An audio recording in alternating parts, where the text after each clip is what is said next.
প্রিয় পটুয়াখালীবাসী, আপনারা কেমন আছেন সবাই? আমি তো দেখলাম যে গতকালই এসে আপনারা বসেছিলেন। কষ্ট হয় নাই? সারাদিন খাওয়া দাওয়া করতে পেরেছিলেন তো? নামাজগুলো সময় মতো পড়তে পেরেছেন? মাশাআল্লাহ, মাশাআল্লাহ। আল্লাহ তাআলা কবুল করুক, আমরা পড়ি আমিন। আপনারা শুনেছেন যে প্রতিটি বিভাগে আমরা একটি করে প্রোগ্রাম দিচ্ছি, একবার করে সফর করছি। তারই ধারাবাহিকতায় বরিশাল বিভাগের এই প্রোগ্রাম আমাদের মাসুদ ভাইয়ের কারণে বাধ্য হয়ে আমাকে পটুয়াখালীতে দিতে হয়েছে। মাসুদ ভাই এমন ভাবে ধরেছেন, রিকোয়েস্ট করেছেন, সেটাকে ডিনাই করার, রিজেক্ট করে দেওয়ার সুযোগ আর হয়নি। আলহামদুলিল্লাহ। খুব চমৎকার একটি শহর, অসাধারণ একটি নগরী। আমি উপর থেকে দেখছিলাম, খুব গোছানো, খুবই গোছানো সুন্দর একটি শহর, আলহামদুলিল্লাহ। আর পাশেই আছে আপনাদের বিশাল সমুদ্র সৈকত, যেখান থেকে সূর্যোদয় সূর্যাস্ত একসাথে দেখা যায়, ঠিক কিনা বলেন? বরিশাল বিভাগের প্রতি আগে থেকেই আমার আলাদা একটা টান, দুটো কারণে।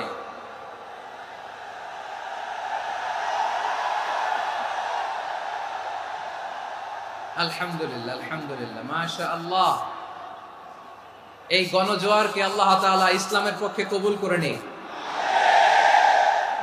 এই প্রাণ ঢালা উচ্ছ্বাস, ভালোবাসা, এটা কোরআনের জন্য, ইসলামের জন্য, ঠিক কিনা বলেন? কোনো অপশক্তি এই গণজোয়ারকে ঠেকাতে পারবে না। কারণ যে ভালোবাসা আল্লাহর জন্য হয় সেটাকে ঠেকানো যায় না, ঠিক কিনা বলে? আমার প্রাণ প্রিয় পটুয়াখালীবাসী ভাইরা, বিশেষ দুটি কারণে বরিশাল বিভাগের প্রতি আমার আলাদা একটা ভালো লাগা। এর কারণ, এই অঞ্চলে আলেম ওলামা বেশি, ঠিক কিনা বলেন? আজকের এই প্রোগ্রামে অনেক কওমি মাদ্রাসার মুহতামিম সাহেবরা এসেছেন, আমি শুনেছি। আলিয়া মাদ্রাসার প্রিন্সিপাল হুজুররা এসেছেন, খতিব সাহেবরা এসেছেন, ইমাম সাহেবরা এসেছেন, মুয়াজ্জিন সাহেবরা এসেছেন। এই বিভাগে আলেম ওলামা বেশি।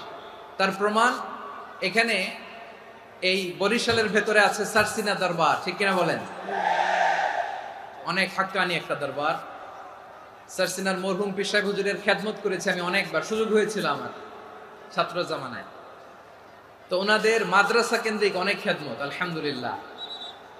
তারপর এই বিভাগে রয়েছে চরমোনাই দরবার, ঠিক কিনা বলেন? ওনাদেরও বিশাল মাদ্রাসা, ধর্মীয় অঙ্গনে, মাদ্রাসা অঙ্গনে, রাজনৈতিক অঙ্গনে ওনাদের অনেক খেদমত। তারপরে এখানে আছে ঝালকাঠি এনএস কামিল মাদ্রাসা। আমরা কায়েস সাহেব হুজুরের কথা শুনেছি, আল ইত্তেহাদ মা আল ইখতিলাফ, মতবিরোধের সাথে ঐক্য, অসাধারণ কথা। তো এই সমস্ত বড় বড় আল্লাহওয়ালাদের আগমন এই ভূখণ্ডে হওয়ার কারণে এখানে ধর্মীয় বিশৃঙ্খলা, মারামারি কম, আছে ঐক্য, ঠিক কিনা বলেন? বরিশাল বিভাগের প্রতি আমার বিশেষ ভালোবাসার এটা একটা কারণ। দুই নম্বর কারণ হচ্ছে, আমি ঢাকাতে যে মাদ্রাসায় পড়াশোনা করেছি, দারুন নাজাত সিদ্দিকিয়া কামিল মাদ্রাসা, আমার মাদ্রাসার শিক্ষক মন্ডলীর অধিকাংশ হচ্ছে এই বরিশালের, আলহামদুলিল্লাহ।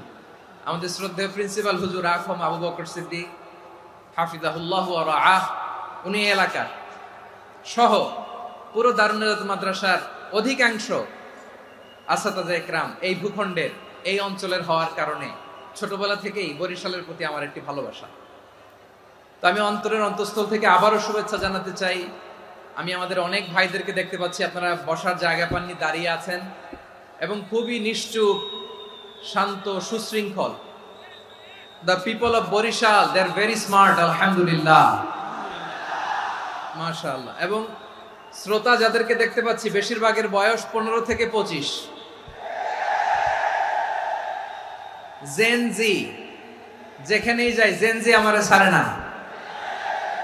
মাশাআল্লাহ। এরাই আগামীর বাংলাদেশ, এরাই বাংলাদেশ। এদের হাতেই নিরাপদ আমার লাল সবুজের পতাকা,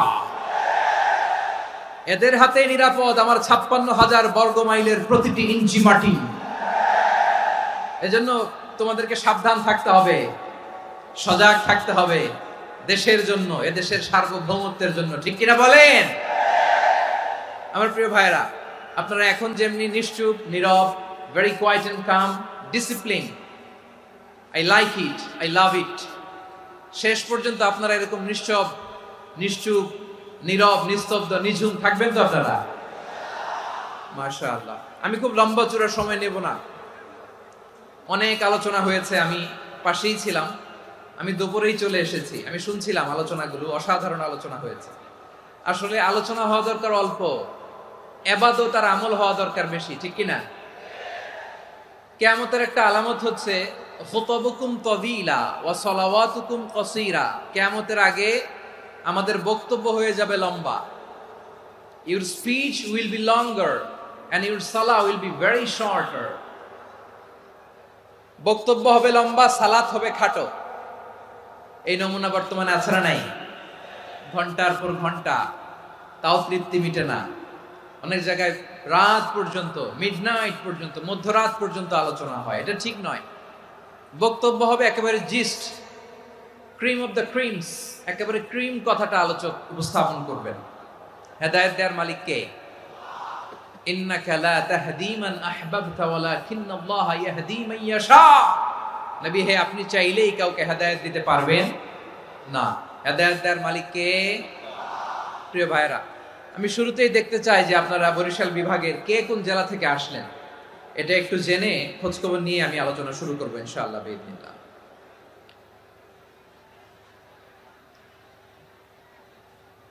প্রিয় ভাইরা, আমি দেখতে চাচ্ছি আপনাদের এই বরিশাল বিভাগের ভোলা জেলা আছে না একটা, দ্বীপ জেলা, ওখান থেকে কেউ আসতে পারছেন নাকি? হ্যাঁ, আল্লাহু আকবার, আসছে তো, ওই যে হাত দেখা যাচ্ছে। সর্বনাশ, মাশাআল্লাহ, মাশাআল্লাহ, ঠিক আছে, আল্লাহ আমার ভাইদেরকে তুমি কবুল করো। বরগুনা জেলা থেকে কেউ এসেছেন আজকের প্রোগ্রামে? ইয়া সালাম, মাশাআল্লাহ, মাশাআল্লাহ, ওয়েলকাম, ওয়েলকাম, ঠিক আছে। পিরোজপুর জেলার কেউ এসেছেন? পিরোজপুর জেলা থেকে মাশাআল্লাহ অনেক ভাইরা এসেছেন। ঝালকাঠি, মাশাআল্লাহ, ঝালকাঠির অনেক আসছে। তারপর বরিশাল জেলা থেকে কারা কারা এসেছেন? বরিশাল, মাশাআল্লাহ, তাবারাকাল্লাহ। এবার পটুয়াখালী জেলার কারা কারা দেখি? মাশাআল্লাহ, মাশাআল্লাহ, মাশাআল্লাহ। আল্লাহ তুমি কবুল করো, আল্লাহ তুমি কবুল করো। লিল্লাহি তাকবীর, লিল্লাহি তাকবীর, লিল্লাহি তাকবীর। হাত নামান। প্রিয় ভাইরা, আসুন আমরা কাল বিলম্ব না করে আজকের পটুয়াখালী জেলা শহরের, মাশাআল্লাহ, ওই যে লক্ষ্মীপুর থেকে আমাদের ভাই এসে প্লেকার্ড নিয়ে দাঁড়াইছে, ঠিক আছে, প্লেকার্ড দেখেছি, ফি আমানিল্লাহ। আচ্ছা, এই বরিশাল বিভাগের বাইরে থেকে কারা কারা আসছেন দেখি, কেউ আছেন কিনা? মাশাআল্লাহ, অনেক অনেক অনেক, মাশাআল্লাহ, আল্লাহ কবুল করুন, আল্লাহ কবুল করুন, ফি আমানিল্লাহ। চাঁদপুর, ঠিক আছে, ঠিক আছে, হ্যাঁ, ইলিশের বাড়ি চাঁদপুর, ঠিক আছে, মাশাআল্লাহ। বসুন, বসুন। সম্মানিত ভাইরা, আসুন আমরা মূল আলোচনার দিকে চলে যাই। আজকে আমরা যে টপিকটা নিয়ে আলোচনা করব সেটা হচ্ছে, আমরা যে জীবনে বিপদে পড়ি, আমরা বিপদে পড়লে আমাদেরকে উদ্ধার করে কে? আল্লাহ ছাড়া আমাদের বাঁচানোর কেউ আছে? উদ্ধার করার কেউ আছে? রক্ষা করার কেউ আছে? এজন্য বিপদে পড়লে আমরা চাইবো কার কাছে? আমাদের যাই দরকার হোক আমরা ফরিয়াদ করব কার কাছে? নাকি মাজারে যেয়ে চাবেন? মাজারে যেয়ে চাবেন? অনেকে তো মাজারে যেয়ে কপাল ঘষে, আছে না নাই? মাজারে যেয়ে সন্তান চায়, আছে? এই এলাকায় নাই, এলাকার লোকদের আকীদা খালেস আমি জানি। মাজারে যেয়ে কপাল ঘষে আর সন্তান চায়। আচ্ছা, মাজারে গেলে সন্তান পাওয়া যায়? আচ্ছা, মাজারে না গেলে যদি বাচ্চা না হতো, গরু ছাগলের যে বাচ্চা হয় ওরা কোন মাজারে মানত করে বলেন? কথা কি বুঝতেছেন? এই যে প্রতি বছর গরু, ছাগল, ভেড়া এগুলো যে বাচ্চা দেয়, এরা কোন মাজারে যে মানত করে? এজন্য চাইতে হবে একজনের কাছে, তিনি কে? আমার প্রিয় পটুয়াখালীবাসী, মাজার জিয়ারত করা সুন্নাহ। আমরা মাজার জিয়ারত করব, আল্লাহ ওয়ালাদের কবরে যাব, আমরা সেখানে যে সালাম দিব, দোয়া করব, নিজের জন্য করব, কবরে শুয়ে থাকা মাইয়েতের জন্য করব, পুরো মুসলিম উম্মার জন্য করব। কিন্তু কবরে যিনি শুয়ে আছে ওই বাবার কাছে সন্তান চাওয়া যাবে? চাকরি চাওয়া যাবে? সফলতা চাওয়া যাবে, সফলতা দেয় কে? সবাই বলেন নাই, আওয়াজ করে বলেন, সফলতা দেওয়ার মালিক কে? এক কথাই রব্বুল আলামিন বলেন, ওয়া ইয়ামসাসকাল্লাহু বিদুররিন ফালা কাশিফা লাহু ইল্লা হু ওয়া ইয়ুরিদকা বিখাইরিন ফালা রাদ্দা লিফাদলি ইউসিবু বিহি মান ইয়াশাউ মিন ইবাদিহি ওয়া হুয়াল গফুরুর রহিম। আল্লাহু আকবার। আল্লাহ বললেন, ওয়া ইয়ামসাসকাল্লাহু বিদুররিন ফালা কাশিফা লাহু ইল্লা হু। আল্লাহ যদি তোমাকে কোনো বিপদ স্পর্শ করায়, আল্লাহ যদি তোমারে কোনো বিপদে ফেলে দেয়, ওই বিপদ থেকে উদ্ধার করার তিনি ছাড়া আর কেউ নাই। জোরে বলেন ঠিক কিনা? তিনি যদি কোনো বিপদে ফেলেন, তিনি ছাড়া বিপদ থেকে উদ্ধার করার কেউ নাই। আর তিনি যদি তোমার প্রতি কোনো অনুগ্রহ করতে চান, ওই অনুগ্রহ ঠেকিয়ে দেওয়ার ক্ষমতাও কারো নাই। আল্লাহ যদি আপনার সফলতা দিতে চায়, পৃথিবীর কোন শক্তি ওই সফলতাকে থামাতে পারে? এজন্য আল্লাহ বললেন, খবরদার, চিন্তা রাখিদা খালিস করে নাও। ওয়া ইয়ামসাসকাল্লাহু বিদুররিন ফালা কাশিফা লাহু ইল্লা হু। আল্লাহ বিপদে ফেললে বিপদ থেকে উদ্ধার করার কেউ থাকে না। আর আল্লাহ যদি তোমার প্রতি দয়া দেখাতে চান, অনুগ্রহ করতে চান, ওই অনুগ্রহকে প্রতিরোধ করার মতো ক্ষমতা কারো নাই। তিনি তার বান্দাদের মধ্য থেকে যাকে ইচ্ছা তাকে দেন, যত ইচ্ছা তত দেন। তিনি ক্ষমাশীল, তিনি মেহেরবান। সুবহানাল্লাহ। তিনি ক্ষমাশীল, তিনি মেহেরবান। তাহলে এই আয়াত থেকে আমরা বুঝতে পারলাম, আমরা যদি বিপদে পড়ি, আমাদেরকে কেউ বাঁচাতে পারে না। আমার বাবা আমারে বাঁচাতে পারে? হ্যাঁ? আমার মা আমাকে বাঁচাতে পারে? আমার বন্ধু আমারে বাঁচাতে পারে? আমার দলের কর্মী আমাকে বাঁচাতে পারে? আমার পীর সাহেব আমারে বাঁচাতে পারে? আমার পটুয়াখালীর ভাইয়েরা খেয়াল রাখবেন, বাঁচাতে পারে এক মহান সত্তা, উদ্ধার করতে পারে এক মহান সত্তা। চিৎকার করে বলুন, তিনি কে? আবার আল্লাহ বললেন, আম্মাই ইউজিবুল মুত্তাররা ইযা দাআহু ওয়া ইয়াকশিফুস সুআ ওয়া ইয়াজআলুকুম খুলাফাআল আরদ আইলাহুম মা'আল্লাহ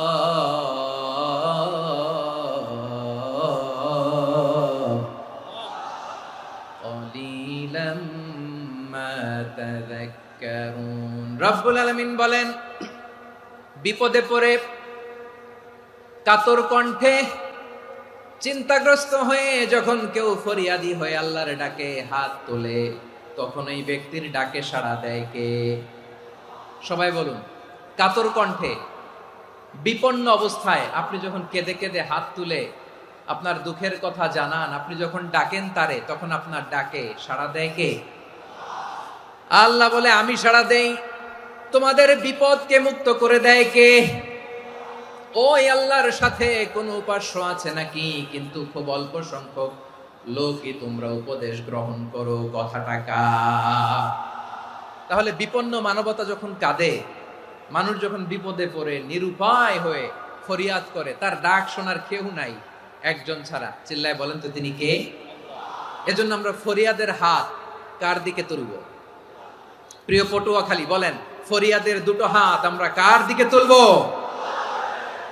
এবং খেয়াল রাখতে হবে, মাথার সাথে সেট করে নিতে হবে, আল্লাহ ছাড়া আমাকে উদ্ধার করার কেউ নাই। এই পৃথিবীতে কেউ আপন না। প্রিয় ভাইরা, বিপদে পড়লে বোঝা যায় কেউ আপন না। আপন শুধু একজন মহান সত্তা। তিনি কে? এটা কি আপনারা খেয়াল রাখতে পারবেন? হ্যাঁ, বিপদে আপদে কেউ আমাদের বাঁচাতে পারে না, তরাতে পারে না, মুক্তি দিতে পারে না, উদ্ধার করতে পারে না, একমাত্র আমার প্রভু ছাড়া, আল্লাহ ছাড়া। চিল্লায় বলেন ঠিক কিনা?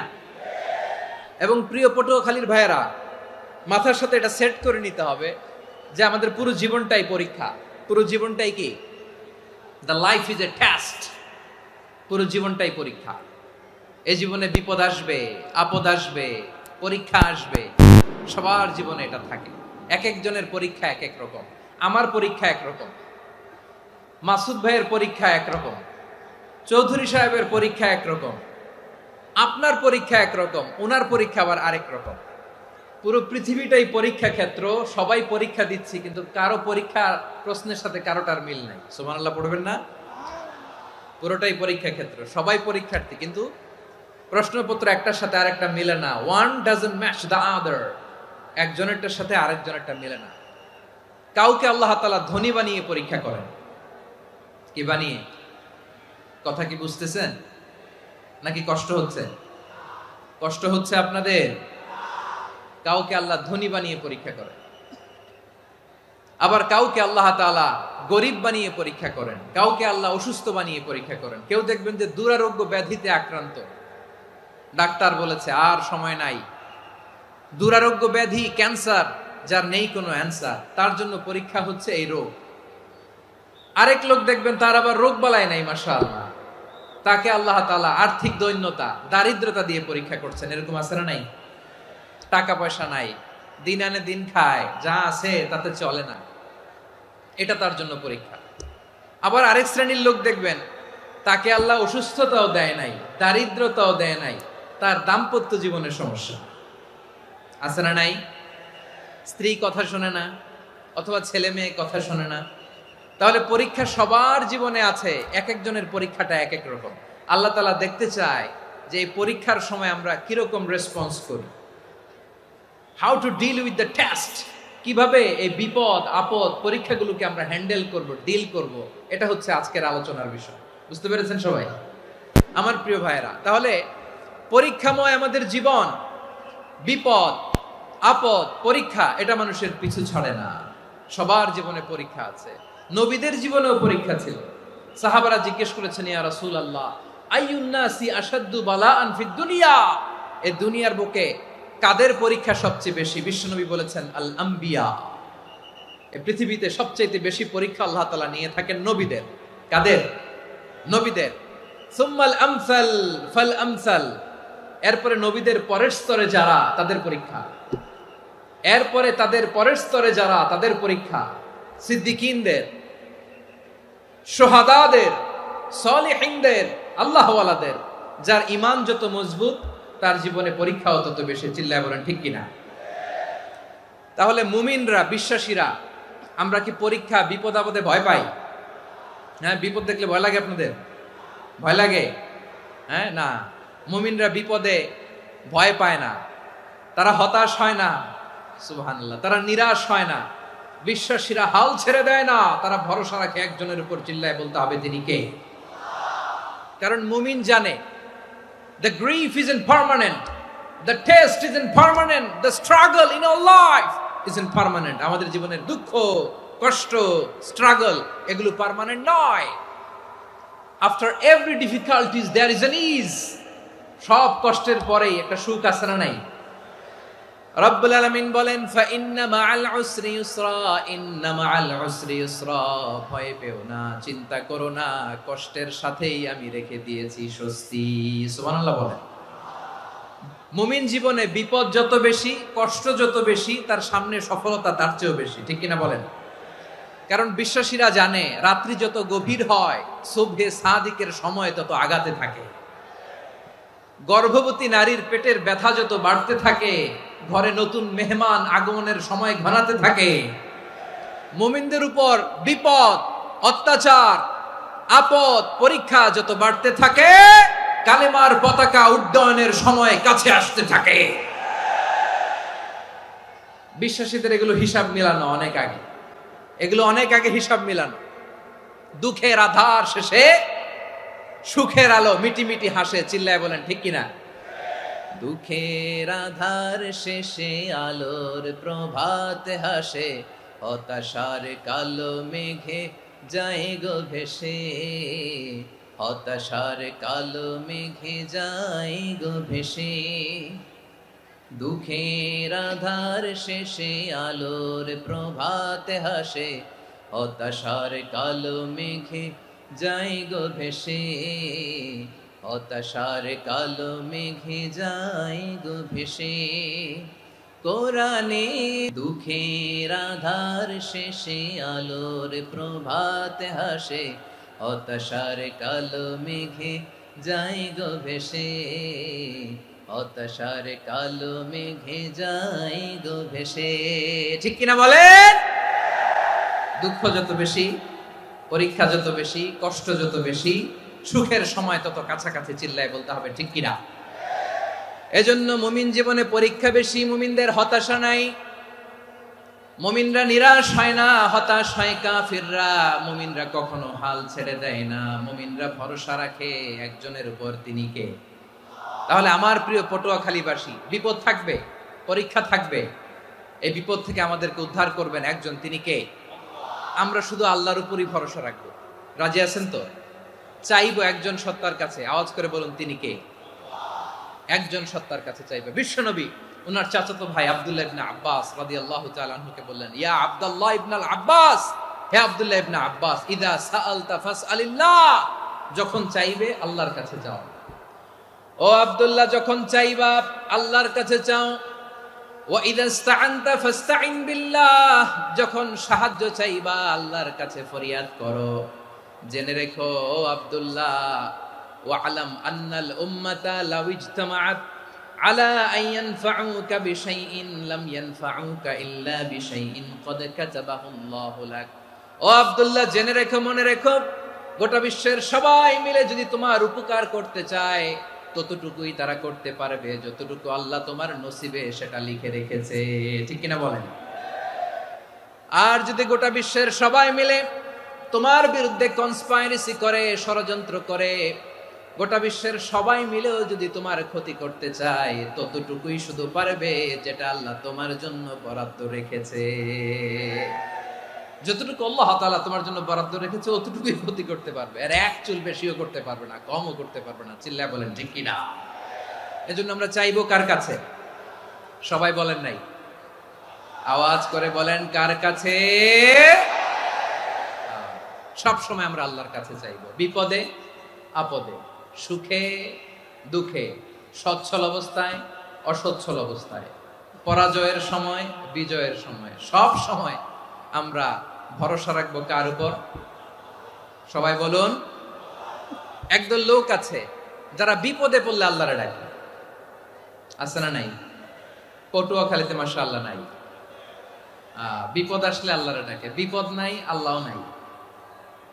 বিপদে পড়লে নামাজ পড়ে, বিপদও নাই নামাজও নাই। বিপদে পড়লে জিকির করে, বিপদ যখন চলে যায় ওদের জিকিরও বন্ধ হয়ে যায়। এরকম আছে না নাই? কিছু লোক দেখবেন পরীক্ষা আসলে নামাজ পড়ে, আছে আছে। জেনজি আওয়াজ করো, এরকম আছে? এই কমন পড়ে গেছে, কমন পড়ছে। দেখবেন পরীক্ষার সময় নামাজ পড়ে, পরীক্ষাও নাই নামাজও আছে। এরকম কিছু লোক আছে অসুস্থ হলে আল্লাহরে বড্ড ভালোবাসে, আল্লাহরে খুব ডাকে। অসুস্থ হইলে অসুস্থতাও নাই, আল্লাহ স্মরণও নাই। দেখবেন কিছু লোক নির্বাচন আসলে খুব আল্লাহওয়ালা হয়ে যায়, তখন দেখবেন মাথার মধ্যে হেজাব লাগায়, পাঞ্জাবি লাগায়, আল্লাহওয়ালা হয়ে যায়। নির্বাচনও নাই, এরপরে আল্লাহর কথাও নাই। আছে না নাই? না, এরকম হওয়া যাবে না। সব সময় আমরা আল্লাহরে ডাকবো, বিপদে আপদে সব সময় ভরসা রাখবো আমরা একজনের উপর। আওয়াজ করে বলেন তিনি কে?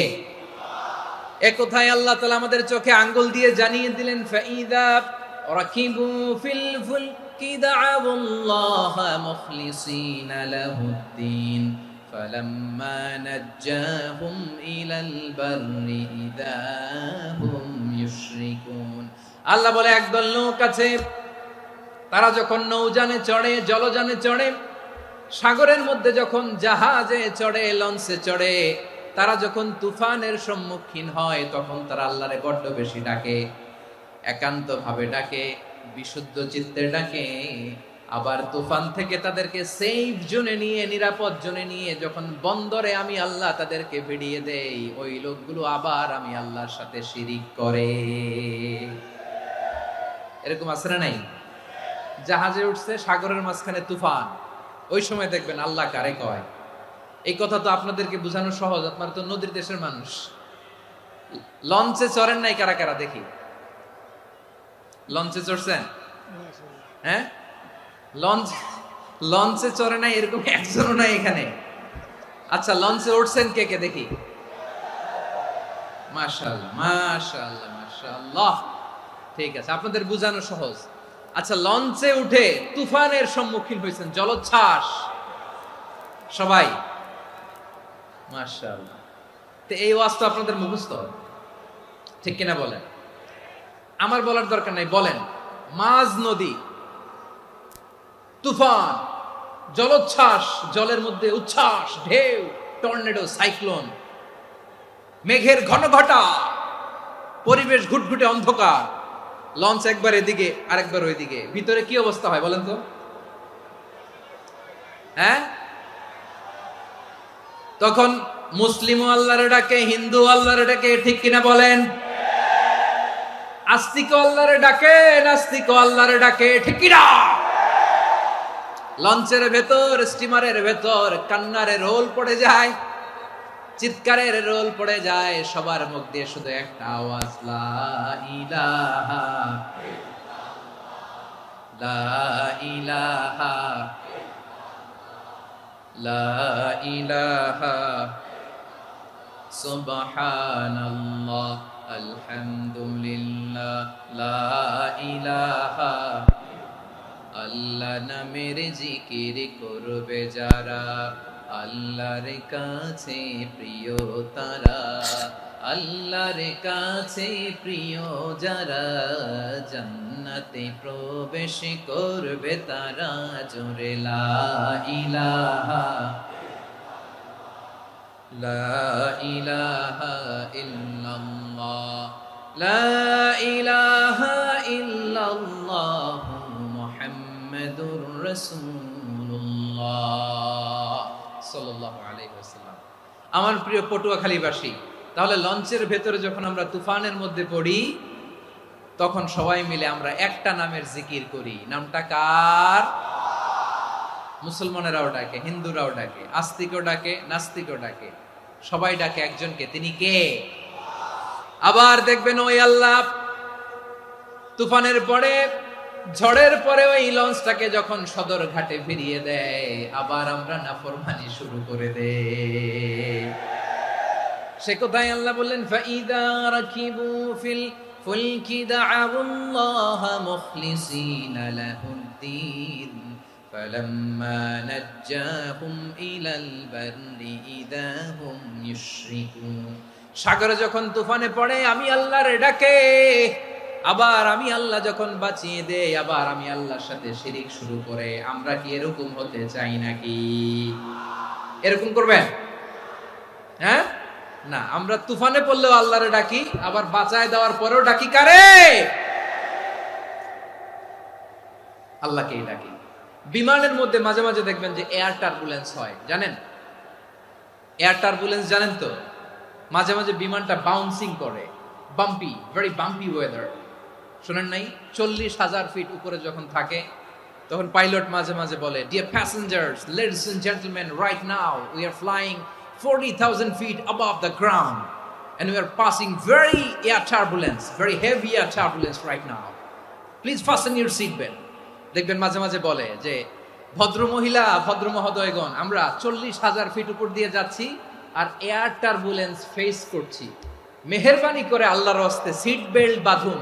তখন বিমানটা এরকম বাউন্সিং করে, শেকিং করে। আপনারা মুখোমুখি হয়েছেন?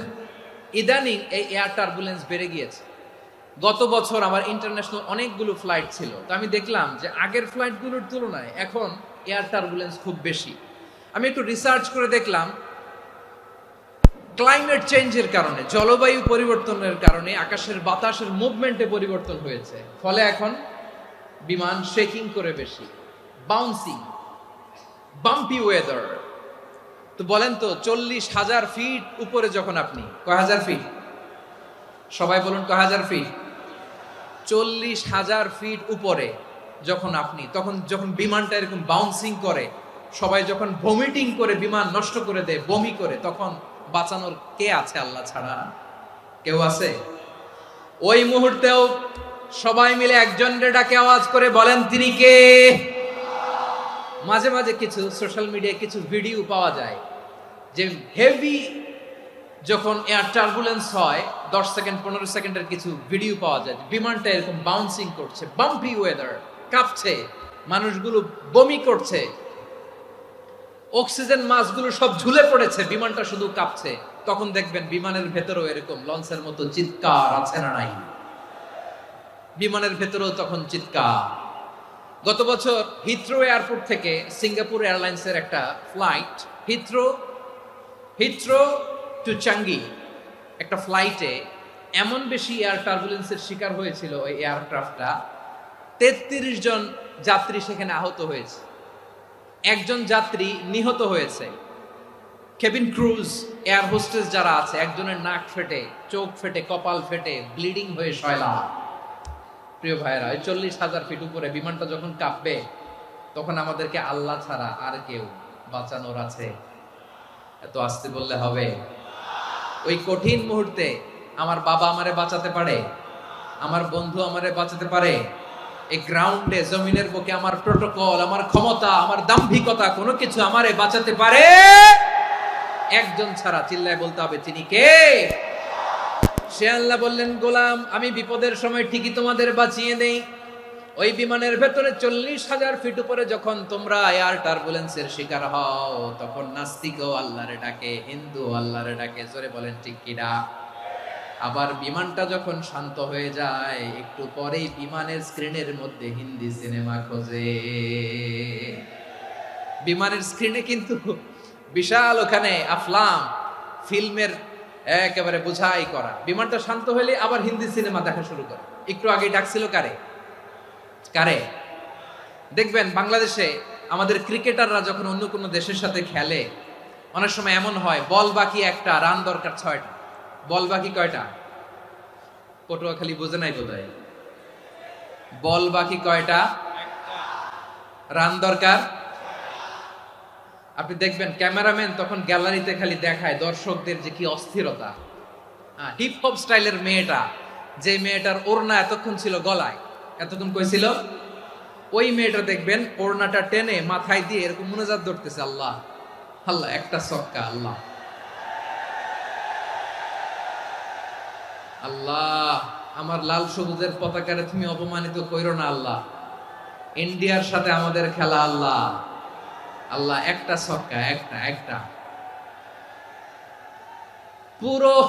পুরো খেলা জুড়ে এই মেয়ের ওড়না ছিল গলায়, কিন্তু যখন 1 বলে 6 রান দরকার, ওড়না চলে আসছে কোথায়? মাথায়। আবার মুনাজাত আছে না নাই? ঠিকই বাংলাদেশের দামাল ছেলে এমন এক শট মারলো, বল চলে গেল স্টেডিয়ামের বাইরে, ছক্কা, জিতে গেলাম আমরা। পুরো স্টেডিয়াম জুড়ে চিৎকার, হই হুল্লোড়, মৌজ মাস্তি। যেই মেয়েটা মাথার মধ্যে ওড়না দিয়ে এতক্ষণ সুবহানাল্লাহ সুবহানাল্লাহ বলে আল্লাহর কাছে দোয়া করেছে, ওই মেয়ে এখন আবার ওড়না ফেলে দিয়ে নাচা শুরু করে দিয়েছে। তাহলে আল্লাহর ভয়, আল্লাহর প্রতি আস্থা, বিশ্বাস, ভালোবাসা, এটা কি ক্ষণিকের জন্য? মানে আমার যখন লাগবে তখন আল্লাহর ইউজ করবো নাকি? হ্যাঁ, বিপদে আপদে, সুখের সময় দুঃখের সময়, সচ্ছল অসচ্ছল অবস্থায় বিশ্বাসীরা ভরসা রাখে একজনের উপর। চিৎকার করে বলে, পটুয়াখালী তিনি কে? সে আল্লাহ বললেন, গোলাম মনে করো না জাহাজ থেকে সদরঘাটে ভিড়িয়ে দিলাম, তুমি নিরাপদ হয়ে গেছো। মনে করো না 40,000 ফিট থেকে সেফ ল্যান্ডিং এর পরে এয়ারপোর্টে নেমে গেলেই তুমি নিরাপদ হয়ে গেছো। ও মিয়া, বিপদ কি শুধু সাগরে আর আকাশে? ঘরের বিপদও, ঘরের ভেতরও বিপদ আসতে পারে কি পারে না? এজন্য সূরা মুলক আল্লাহ বললেন, আমিনতুম মান ফিস সামাই আন ইয়াখসিফা বিকুমুল আরদা ফাইযা হিয়া তামুর। তোমরা কি ভাবছো তোমরা নিরাপদ? সাগরের মধ্যে তুফান, আল্লাহ আল্লাহ ডাকলাম, সদরঘাটে যেয়ে পড়ছি, পয়সা গেছেন তো আপনি। আর পাবে আপনারে আল্লাহ? আল্লাহরে তো সাগরের মাঝখানে তো আল্লাহ আপনারে পাইছিল, আর তো পাবে না। আর পাবে আপনারে? আর আল্লাহ ধরতে পারবে আপনারে? ঘরের ভেতরও বিপদ দিয়ে আটকাতে পারে কে? 5 স্টার 7 স্টার হোটেলের ভেতরও আমাকে বিপদের মধ্যে ফেলে দিতে পারেন কে? আল্লাহ বললেন, তোমরা কি ভেবেছো তোমরা নিরাপদ? আমি চাইলে ল্যান্ডস্লাইডস, ভূমি ধস দিয়ে 1 লক্ষ 1 মুহূর্তে নিয়ে যেতে পারি। এক সুনামি দিয়ে থাপ্পড় মেরে 3 লক্ষ সাগরের ভেতরে ঢুকায় দিতে পারি। 1 সেকেন্ডও লাগে না আমার। أم أمنتم من في السماء أن يرسل عليكم حاصبا فستعلمون كيف نذير আল্লাহ চাইলে আকাশ থেকে পাথর বৃষ্টি নাজিল করতে পারেন কি পারেন না? এই মুহূর্তে এখানে ভূমিকম্প দিতে পারেন কি পারেন না? আচ্ছা, ভূমিকম্প যখন হয় আমাদের কারো হুঁশ থাকে? আপনি মনে করছেন আমরা সাধারণ মানুষ, আমরা দৌড় দেই, আর প্রেসিডেন্ট প্রধানমন্ত্রী ওনারা বুঝি খাটে শুয়ে থাকে? কথা বুঝে নাই বোধহয়। ভূমিকম্প, আর্থকোয়েক যদি হয়, বাঁচার জন্য আমরা কি করি? হয় খাটের তলায়, ডাইনিং টেবিলের নিচে, উপরে শক্ত কিছু আছে এটার নিচে, অথবা ঘর থুইয়া দেও দৌড়। তো প্রধানমন্ত্রী উনি কি করে? প্রেসিডেন্ট উনি কি করে? হ্যাঁ, উনি খাটের মধ্যে যে শুয়ে থাকে নাকি? উনিও দৌড়, সাধারণ মানুষও দৌড়, প্রধানমন্ত্রীও দৌড়, বাড়িওয়ালাও দৌড়, ভাড়াটিয়াও দৌড়, সবাই দৌড়। নাকি ভাড়াটিয়ারা বাড়ি থুইয়া দৌড়, বাড়িওয়ালারা আর বেরোয় না? এরকম না। তাহলে যে কোনো মুহূর্তে ভূমিকম্প দিয়ে নাস্তানাবুদ করতে পারে কে? আমার প্রিয় ভাইয়েরা, আমরা নিরাপদ নই, আমরা তার দয়ায় বেঁচে আছি। কার দয়ায়? এজন্য আল্লাহ বললেন, গোলাম, যে কোনো মুহূর্তে বিপদ দিয়ে তোমাদেরকে নাস্তানাবুদ করতে পারি। বিশ্বাসী বলে যদি নিজেকে দাবি করো, সব সময় ডাকতে হবে একজন সত্তাকে। বলেন তিনি কে? এই কথা ক্লিয়ার? এই সবগুলো উদাহরণ শেষে সবার কাছে ক্লিয়ার হয়েছে না যে বিপদ থেকে, আপদ থেকে, পরীক্ষা থেকে, ক্যালামিটি থেকে আমাদেরকে কেউ বাঁচাতে পারে না একজন সত্তা ছাড়া। আবারও বলেন তো তিনি কে? ক্লিয়ার? হ্যাঁ, সবাই বুঝতে পারছেন? আচ্ছা, এবার আমরা দেখি বিষ্ণু ইসা ইসলামের জীবনে বিপদ আপদ ছিল কিনা। উনি বিপদ আসলে কিভাবে ডিল করতেন, বিপদ আসলে কোন দোয়া পড়তে হয়, কিভাবে ফরিয়াদের হাত উত্তোলন করতে হয়, কিভাবে রবের দরবারে নতজানু হয়ে ফরিয়াদ করতে হয়, এটা জানার দরকার আছে না নাই? আসুন আমরা বিষ্ণুনবীর জীবনী থেকে দেখি বিপদ আসলে উনি কি করতেন। বিপদ আসলেই প্রথমে বিষ্ণুনবী ইসা ইসলাম একটা দোয়া পড়তেন। কি পড়তেন? তিনি পড়তেন, ইন্না লিল্লাহি ওয়া ইন্না ইলাইহি রাজিউন। নিশ্চয় আমরা আল্লাহর জন্য, নিশ্চয় আমরা কার দিকে ফিরবো ভাই? আবার কার দিকে ফিরবো? আওয়াজ করে বলুন তো, আমরা এসেছি কার কাছ থেকে, আবারও ফিরে যাব কার কাছে? এজন্য বিষ্ণুই পড়ছেন, ইন্না লিল্লাহি ওয়া ইন্না ইলাইহি রাজিউন। নিশ্চয় আল্লাহর জন্য, ওই আল্লাহর দিকেই আমরা ফিরে যাব। তারপরে বিষ্ণুই পড়তেন, আল্লাহুম্মা আজুরনি ফি মুসিবাতি ওয়াখলুফ লি খায়রাম মিনহা। একসাথে প্রথমে পড়তেন ইন্না লিল্লাহি ওয়া ইন্না ইলাইহি রাজিউন, তারপর পরে পড়তেন আল্লাহুম্মা আজুরনি ফি মুসিবাতি ওয়াখলুফ লি খায়রাম মিনহা। মানে আল্লাহ, এই যে আমি বিপদে ধৈর্য ধারণ করলাম, এটার সব তুমি আমার দাও, আর যেটা হারালাম এর চেয়ে ভালো কিছু দিয়ে মেকআপ করে দিও, ভালো কিছু দিয়ে বদল করে দিও। সুবহানাল্লাহ পড়েন। তাহলে বিপদ আসলে আমরা কি পড়ব? কথা বলেন। এই যে আমি শুয়েছিলাম, নাশিদ গাচ্ছিল ওরা, এদেশে পরস্পরে দেখা হলে দেয় সালাম, এদেশে আমজনতার হৃদয় জুড়ে পাকালাম, এদেশে বিপদ এলে সর্বজনে সর্বক্ষণে দোয়া পড়ে ইন্না লিল্লাহ। কি পড়ে? সুবহানাল্লাহ সুবহানাল্লাহ সুবহানাল্লাহ সুবহানাল্লাহ। এদেশে আজান শুনে সূর্য ওঠে শহর গ্রামে, এদেশে আজান শুনে সূর্য ডুবে সন্ধ্যা নামে, এদেশে সকল কাজে সবাই বলে বিসমিল্লাহ, এদেশে ভালো কিছু দেখে শুনে হাসি মুখে সবাই বলে মাশাআল্লাহ। সুবহানাল্লাহ পড়েন। তাহলে বিপদ এলে আমরা কি পড়ি? কথা বুঝলে সবাই উত্তর দিতে হবে, বিপদ এলে কি পড়ি? তাহলে বিপদ এলেই আমরা এখন থেকে ইন্না লিল্লাহ পড়বো, নাকি হাই হুতাশ করবেন? একদল আছে হাই হুতাশ করে, হায় আল্লাহ রে মোর কি হইল রে, মই কি হরমু রে, মই কমবে জামু রে, আছে না নাই? এরকম বিলাপ করতে নিষেধ করেছেন বিশ্বনবী। কি করব, কই যাব, কি হবে, হায় হায়, এরকম হাহুতাশ আছে না নাই? বিশ্বাসীরা হাহুতাশ করে না, তারা ইন্না লিল্লাহ পড়ে। কি পড়ে? মনে থাকবে? আমরা পড়বো ইন্না লিল্লাহি ওয়া ইন্না ইলাইহি রাজিউন। নিশ্চয়ই আমরা আল্লাহর জন্য, আমরা আল্লাহর দিকেই ফিরে যাব। এরপর পড়বো আল্লাহুম্মা আজুরনি ফি মুসিবাতি ওয়াখলুফ লি খায়রাম মিনহা। আল্লাহ, আমি যে বিপদে ধৈর্য ধারণ করলাম এটার সওয়াব দিও, আর যা হারালাম তার চেয়ে ভালো কিছু দিয়ে বদল করে দিও। সুবহানাল্লাহ পড়েন। বিশ্ব নবীর হাদিস শুনলেন উম্মে সালামা রাদিয়াল্লাহু তাআলা আনহা। ওনার স্বামী হলো আবু সালামা। মজার ঘটনা খেয়াল করে শুনেন আমার প্রিয় কলিজার টুকরা ভাইয়েরা। কানগুলো খরগোশের কানের মতো খাড়া করে আমার দিকে তাকান। সাইয়্যিদাতুনা উম্মে সালামা রাদিয়াল্লাহু তাআলা আনহা, ওনার স্বামীর নাম আবু সালামা। শ্রেষ্ঠ দম্পতি, শ্রেষ্ঠ ফ্যামিলি। প্রথমে হিজরত করেছিলেন হাবাসায়, পরে হিজরত করেছেন মদিনায়। উহুদ যুদ্ধের পরে ওনার স্বামী আবু সালামা ইন্তেকাল করলো, শহীদ হলো। সুবহানাল্লাহ পড়েন। যখন আবু সালামা ইন্তেকাল করলো, উম্মে সালামা রাদিয়াল্লাহু তাআলা আনহা কেঁদে কেঁদে হয়রান। আর নবীর শিখানো বাণী অনুযায়ী তিনি বারবার পড়ছিলেন ইন্না লিল্লাহ। কি পড়ছিলেন? মুই কই যামু, কি হরমু, এগুলো বলে নাই। কি বলছে? ইন্না লিল্লাহ। যেহেতু বিশ্বনবী বলেছেন কেউ যদি বিপদের প্রথম ধাক্কায় পড়ে ইন্না লিল্লাহি ওয়া ইন্না ইলাইহি রাজিউন, আল্লাহুম্মা আজুরনি ফি মুসিবাতি ওয়া আখলুফ লি খায়রাম মিনহা, তাহলে এই বিপদে যে সে যা হারালো তার চেয়ে শ্রেষ্ঠ কিছু দিয়ে আল্লাহ তার বদল দিয়ে দিবে। এই হাদিস শুনে উম্মে সালামা রাদিয়াল্লাহু তাআলা আনহা ওনার প্রাণ প্রিয় স্বামী আবু সালামার ইন্তেকালের পরে চোখের পানি ছাড়ে আর পড়ে ইন্না লিল্লাহি ওয়া ইন্না ইলাইহি রাজিউন, আল্লাহুম্মা আজুরনি ফি মুসিবাতি ওয়া আখলুফ লি খায়রাম মিনহা। বারবার এই দোয়া পড়ে চোখের পানি ছাড়ে, এই দোয়া পড়ে চোখের পানি ছাড়ে। আর মনে মনে বলে আবু সালামার মতো ভালো মানুষ মদিনাতে নাই, আবু সালামার চেয়েও ভালো মানুষ মদিনাতে নাই। তার চেয়ে ভালো মানুষ কি করে আল্লাহ তাআলা আমারে দিবে? তার চেয়ে ভালো মানুষ তো আমি মদিনাতে দেখি না।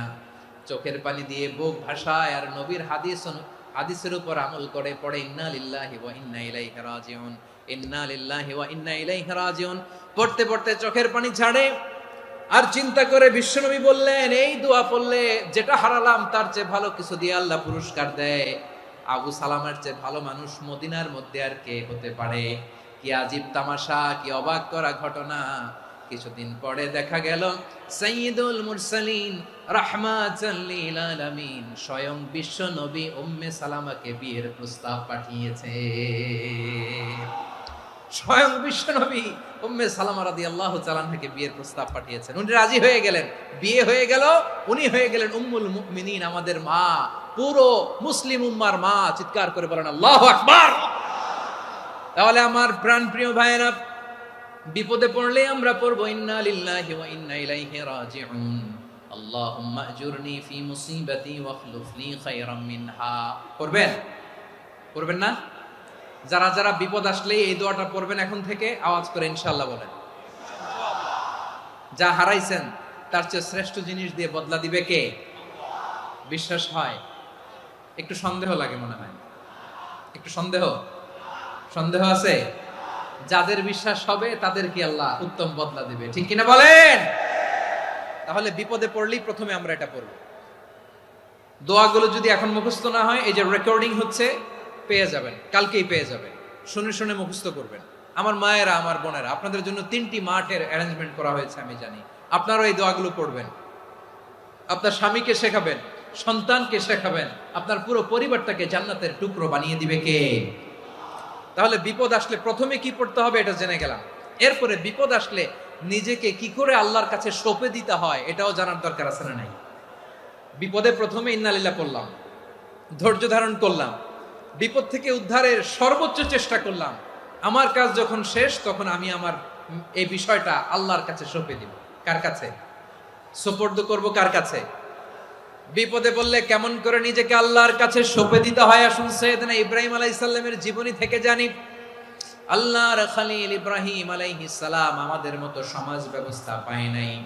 আমরা জন্মের পরে আমাদের কানের ভেতরে আজান দিয়েছে কে?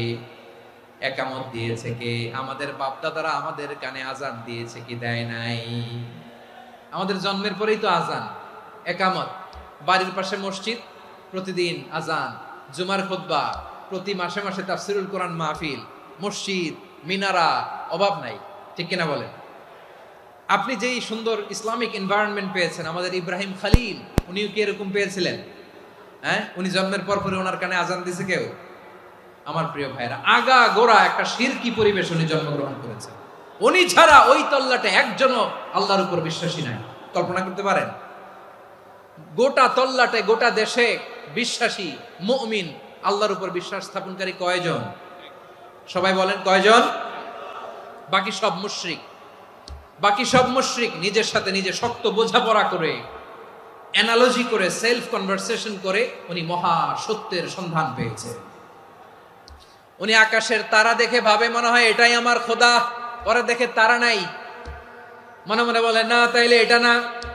আবার চাঁদ দেখে বলে চাঁদটা বড় মায়া লাগে, মনে হয় এটাই আমার রব, পরে দেখে চাঁদও নাই, কয় না এটা না। এরপরে দ্বিপ্রহরের জলজলে সূর্যটা খাঁ খাঁ করে গোটা পৃথিবীটারে রৌদ্র দিয়ে তাতিয়ে রাখে। তিনি ভাবলেন মনে হয় এটাই আমার রব, কারণ এটাই তো সবচেয়ে বড়। কিন্তু বিকেল বেলা ওই সূর্যটাও যখন চলে যায়, সাইয়েদনা ইব্রাহিম বলে না এটাও তো নাই, আমার খোদা যদি আমারে ছেড়ে চলে যায়, বিপদে পড়লে আমারে উদ্ধার করবে কে? এভাবে নিজের সাথে অ্যানালজি, সেলফ কনভারসেশন করতে করতে করতে তিনি মহা সত্যের সন্ধান পেয়েছেন। সুবহানাল্লাহ পড়েন। সব শেষে তিনি ডিসিশন নিয়ে ঘোষণা দিলেন, ইন্নী ওয়াজ্জাহাতু ওয়াজহিয়া লিল্লাযী ফাতারাস সামাওয়াতি ওয়াল আরদা হানিফান ওয়া মা আনা মিনাল মুশরিকিন। নিশ্চয় আমি এমন সত্তার দিকে মনোনিবেশ করলাম, মুখাপেক্ষী হলাম, যিনি আকাশ বানিয়েছেন, জমিন বানিয়েছেন, আমি মুশরিক নই। সুবহানাল্লাহ। পারতেন? আপনি পারতেন? কেউ নাই, লক্ষ লক্ষ মুশরিক, আপনি একা। ওনার মতো এরকম বিচক্ষণতা দিয়ে আল্লাহরে খুঁজে পাইতে পারতেন আপনি? কি নবী ছিল, আল্লাহকে খুঁজে পেয়েছে। যখন আল্লাহর ইবাদত শুরু করলো, এই কথা ছড়ায় পড়লো চারদিকে। নমরুদ সাইয়েদনা ইব্রাহিমকে ডেকে পাঠালেন। নমরুদ বলে, ইব্রাহিম তুমি নাকি মূর্তির পূজা না করে কোন নতুন রবের ইবাদত করো, কে তোমার রব? সাইয়েদনা ইব্রাহিম বললেন, রব্বি আল্লাযী ইউহয়ী ওয়া ইউমীত, আমি এমন রবের ইবাদত করি যিনি জীবন দেন, যিনি মৃত্যু দেন। নমরুদ বলে, তাই নাকি? তোমার রব জীবন দেয় মৃত্যু দেয়? আর এটা তো আমি দেই, আমিও তো জীবন দেই, আমিও তো মৃত্যু দেই। সাইয়েদনা ইব্রাহিম বললেন, কেমন করে তুমি জীবন দাও মৃত্যু দাও, একটু দেখাও তো। নমরুদ জেলখানা থেকে দুজন কয়েদিকে ডেকে আনলো। কয়েদি এনে অর্ডার করলো, একটাকে এখনই শিরোচ্ছেদ, হেড অফ, ডেথ পেনাল্টি, মৃত্যুদণ্ড দেয়া হলো। ফিনকি দিয়ে রক্ত বেরোলো। নমরুদ বলে, দেখো দুজনকে ধরে আনলাম, একজন কয়েদিকে দিলাম ডেথ পেনাল্টি, মৃত্যুদণ্ড, ওরে মৃত্যু দিলাম। আরেকজন যে দাঁড়িয়ে আছে, চাইলে ওরেও আমি মৃত্যুদণ্ড দিতে পারি, কিন্তু না, ওরে আমি দিব না, ওরে আমি বাঁচাইয়া দিলাম, ছেড়ে দিলাম, মানে জীবন দিলাম। দেখো ইব্রাহিম, তোমার চোখের সামনে একজনরে মৃত্যু দিলাম, আরেকজনরে জীবন দিলাম। আপাত দৃষ্টিতে তাই তো, একজনরে তো জীবন দিল, আরেকজনরে মৃত্যু দিল। সাইয়েদনা ইব্রাহিম এবার বিপাকে পড়ে গেলেন। কিন্তু এক একজন নবীকে আল্লাহ এমন উইজডম বিচক্ষণতা দিয়ে এই জমিনে পাঠিয়েছেন, মুহূর্তের মধ্যে আল্লাহর খলিল ইব্রাহিম বললেন, فإن الله يأتي بالشمس من المشرق فأت بها من المغرب فبهت الذي كفر। আল্লাহর খলিল ইব্রাহিম বললেন, নমরুদ বুঝলাম তুমি জীবন দাও মৃত্যু দাও দেখলাম, কিন্তু আমার রব, আমার আল্লাহ প্রতিদিন সকালবেলা উষা লগ্নে ওই পূর্ব দিগন্ত থেকে সূর্যটাকে উদিত করেন, সাঁঝের বেলা, বিকেল বেলা, কুথুরি লগ্নে, সন্ধ্যা বেলা ওই দ্বিপ্রহরের জল জলে সূর্যটাকে পশ্চিম দিগন্তে ডুবিয়ে দেন। মানে সকালবেলা পূর্ব দিক থেকে উদিত করা সূর্যটাকে পশ্চিম দিকে বিকেলে তিনি ডুবিয়ে দেন। তুমি যদি পারো ওই সূর্যটাকে পশ্চিম দিক থেকে উদিত করে পূর্ব দিকে ডুবিয়ে দাও। সুবহানাল্লাহ পড়বেন না? দেখেন, ইনস্ট্যান্ট ইন্টেলেক্ট, মুহূর্তে বিচক্ষণতা, উইজডম কাকে বলে? নমরুদ পারবে? নমরুদের বাপ পারবে? ওর দাদা, ওর 14 গোষ্ঠী, গোটা বিশ্বের সব ক্ষমতাধর রাষ্ট্রনায়করা একসাথে হলে পারবে?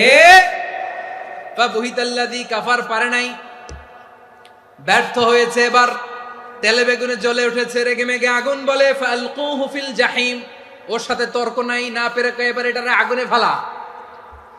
বিশাল বিশাল গাছ কেটে লাকড়ি এনে আগুনের কুণ্ডলি বানানো হলো, দাও দাও দাও দাও করে আগুন জ্বলে। আল্লাহর খলিল ইব্রাহিমকে আগুনে নিক্ষেপ করা হবে।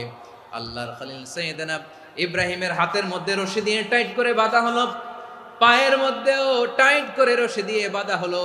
আল্লাহর খলিল ইব্রাহিমকে আগুনের কুণ্ডলীর মধ্যে ফেলা হবে। অমিয়া, আপনি যে বিপদের কারণে ভয় পান, হতাশ হন, এটা কোনো বিপদ ওনার বিপদের সামনে? পটুয়াখালী আওয়াজ করে বলুন, সৈয়দনা খলিল ইব্রাহিমের বিপদের সামনে আমাদের বিপদগুলো কোনো বিপদ? এটা কোনো বিপদই না, এটা কোনো বিপদই না। হাত পা বেঁধে টাইট করে নিক্ষেপ করা হবে, সিম্পলি ফেলা যাবে না, কারণ দাও দাও করে দ্য ব্লেজিং ফায়ার, এমন আগুনের কুণ্ডলী কাছে যাওয়া যায় না, আগুনের উত্তাপে নিক্ষেপ করা হবে। হাতে রশি বেঁধে পায়ে রশি বেঁধে আল্লাহর খলিল ইব্রাহিম আলাইহিস সালামকে আগুনের মধ্যে নিক্ষেপ করা হবে। আহা, এটার বলে অগ্নি পরীক্ষা। উনি অগ্নি পরীক্ষার সম্মুখীন হয়েছিলেন। এজন্য কঠিন পরীক্ষাকে আমরা অগ্নি পরীক্ষার সাথে তুলনা করি, ঠিক কিনা? সাইয়েদনা জিবরাইল এসে বললেন, ও আল্লাহর খলিল, ওরা তো আপনার হাতও বেঁধে ফেললো, পাও বেঁধে ফেললো, নড়াচড়ার সুযোগ নাই, বলেন আমি জিবরিল ফেরেশতা আপনার জন্য কি করতে পারি? আল্লাহর খলিল ইব্রাহিম বলেন, ও জিবরাইল, তোমার কাছে আমার কোনো চাওয়া পাওয়া নাই। সুবহানাল্লাহ বলেন। তোমার কাছে বলার কিছু নাই, তোমার সাহায্যের আমার দরকার নাই। সাইয়েদনা ইব্রাহিম আলাইহিস সালামকে হাতে পায়ে রশি বেঁধে হাত পা বাঁধা অবস্থায় জ্বলন্ত অগ্নিকুণ্ডে যখন নমরুদের দলবল নিক্ষেপ করবে, আল্লাহর খলিল কিভাবে নিজেকে আল্লাহর কাছে সঁপে দিয়েছেন, পটুয়াখালীর ভাইরা খেয়াল করে শুনুন। হাত পা বেঁধে আল্লাহর খলিলকে যখন নিক্ষেপ করা হবে, তিনি মুখ ফুটে বলে ফেললেন, হাসবুনাল্লাহু ওয়া নি'মাল ওয়াকিল। হাসবুনাল্লাহু ওয়া নি'মাল ওয়াকিল, আমার জন্য আল্লাহই যথেষ্ট,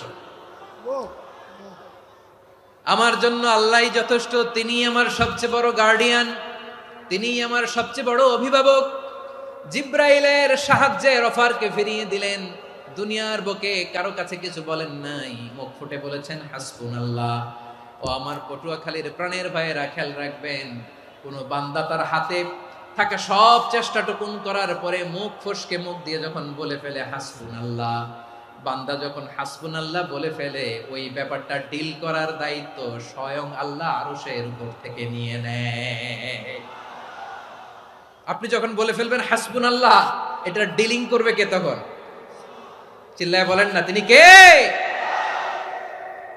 বান্দা তার সাধ্যের সবটুকু চেষ্টার পরে নতজানু হয়ে যখন বলবে হাসবুনাল্লাহ, আল্লাহ তুমি আমার জন্য যথেষ্ট, নি'মাল ওয়াকিল, তুমি আমার শ্রেষ্ঠ অভিভাবক, তখন তার কি দরকার না দরকার এটা ডিল করে স্বয়ং আল্লাহ। নিক্ষেপ করা হলো সাইয়েদনা ইব্রাহিমকে অগ্নিকুণ্ডলিতে। হাজার হাজার মানুষের দৃশ্য দেখার জন্য জড়ো হয়েছে এরকম বিশাল ময়দানে।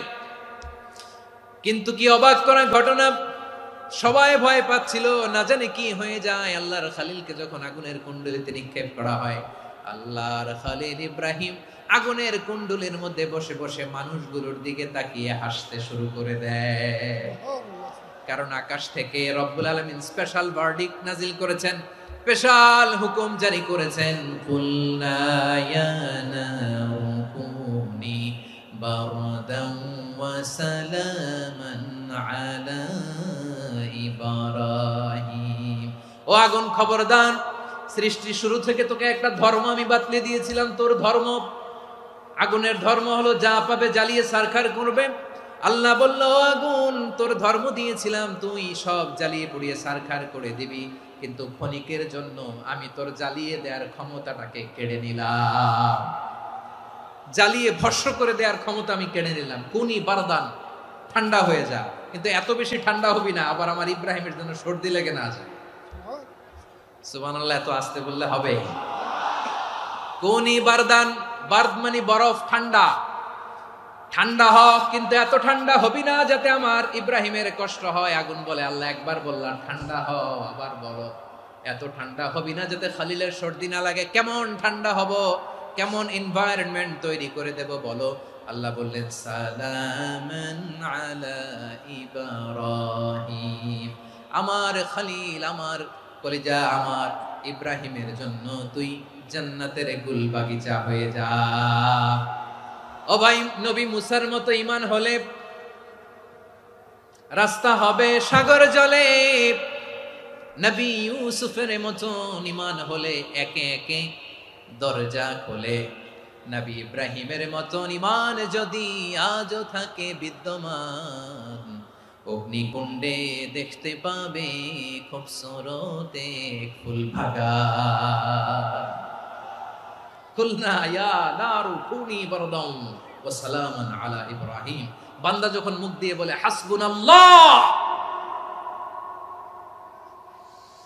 আমার আল্লাহ আমার জন্য যথেষ্ট, এই বলে যখন নিজেকে সঁপে দেয়, তার কি লাগবে ওই দায়িত্ব স্বয়ং নিয়ে নেয় কে? সবাই বলেন স্বয়ং নিয়ে নেয় কে? তাহলে আমার প্রিয় ভাইরা, বিপদের শুরুতেই আমরা বলবো ইন্না লিল্লাহ। শুরুতে কি বলবো? এরপরে যেই বাক্যটা পড়ে নিজের পরিস্থিতিকে আল্লাহর দরবারে সঁপে দিব, সেটা হচ্ছে হাসবুনাল্লাহ। সেটা কি? বিষ্ণু বলেন লা ইয়াজালু লিসানুকা রাতাবান মিন যিকরিল্লাহ। সব সময় আল্লাহর স্মরণ দিয়ে, জিকির দিয়ে জিহ্বাটারে সিক্ত রাখো। আর শয়তানু জাসিমুন আলা কলবি ইবনে আদম। শয়তান বনি আদমের কলবে খামচি মেরে বসে থাকে। ফাইদা যাকারাল্লাহ খালাসা। মানুষ যখন আল্লাহর স্মরণ করে জিকির করে, শয়তান দৌড়ে পালায়। ওয়া ইদা গাফালা ওয়াসওয়াসা। যখনই বনি আদম গাফেল হয়, তখনই শয়তান তার হৃদয়ে ওয়াসওয়াসা দেয়। এজন্য বিপদে পড়লে ইন্না লিল্লাহ, নিজের সব টুকুন করার পরে, নিজের রোল প্লে করার পরে নিজেকে আমরা কি বলে সঁপে দিব? সবাই বলেন, সবাই বলতে হবে। আরো জোরে বলে, মনে থাকবে? বিপদে পড়লে প্রথমে ইন্না লিল্লাহ, এরপরে নিজেকে যখন সঁপে দিব তখন হাসবুনাল্লাহ। এরপরে কঠিন বিপদ যদি যখন বিশ্বনবী পড়তেন, তখন কি করতেন? এমন বিপদ মাঝে মাঝে হয় না, দেয়ালে পিঠ থেকে যায়, চোখে মুখে অন্ধকার, কি করব দিশা খুঁজে পাই না, এরকম হয় কখনো? হ্যাঁ, আপনাদের হয়? হয় না? কিন্তু জান্নাতে আছেন আপনারা। হয় হয় এরকম হয়েছে না যে দেয়ালে পিঠ থেকে গেছে, চোখে মুখে অন্ধকার, কই যাব, কি করব, বাঁচানোর কেউ না, এরকম হয়েছে কখনো আপনাদের? যদি হয় তাইলে এটার সলিউশন বলবো, না হইলে তো এগুলো বলে লাভ নাই। হয় হয় হয় বিশ্বনবী এরকম কঠিন বিপদে পড়েছেন জীবনের কিছু কিছু মুহূর্তে। ওই মুহূর্তে বিশ্বনবী স্পেশাল দুইটা দোয়া পড়তেন। এই দোয়াগুলো আপনাদেরকে জানিয়ে দেয়। বিশ্বনবী বলেন, কঠিনতম বিপদে যখন পড়বা, দেয়ালে পিঠ থেকে যায়, চোখে মুখে অন্ধকার, বাঁচার কোনো উপায় নাই, তখন পড়বা লা ইলাহা ইল্লা আনতা সুবহানাকা ইন্নী কুনতু মিনাজ জালিমিন। আল্লাহ, তুমি ছাড়া কোনো ইলাহ নাই, তুমি পবিত্র, নিশ্চয় আমি জালিমদের অন্তর্ভুক্ত। সুবহানাল্লাহ বলেন।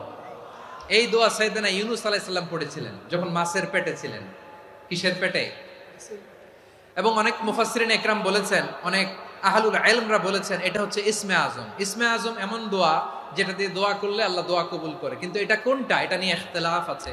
কোন আহলুল ইলম বলেন এই লা ইলাহা ইল্লা আনতা সুবহানাকা ইন্নী কুনতু মিনাজ জালিমিন, এটা হচ্ছে ইসমে আজম। সাইয়েদনা ইউনূস আলাইহিস সালাম পড়েছেন। আপনারা পড়েননি? তুফান হইলে পড়েন না? আমাদের এলাকায় তো এটা খুব, এটার উপর ব্যাপক আমল আছে। পটুয়াখালীতে কি অবস্থা বলেন? পড়েন পড়েন পড়েন পড়েন।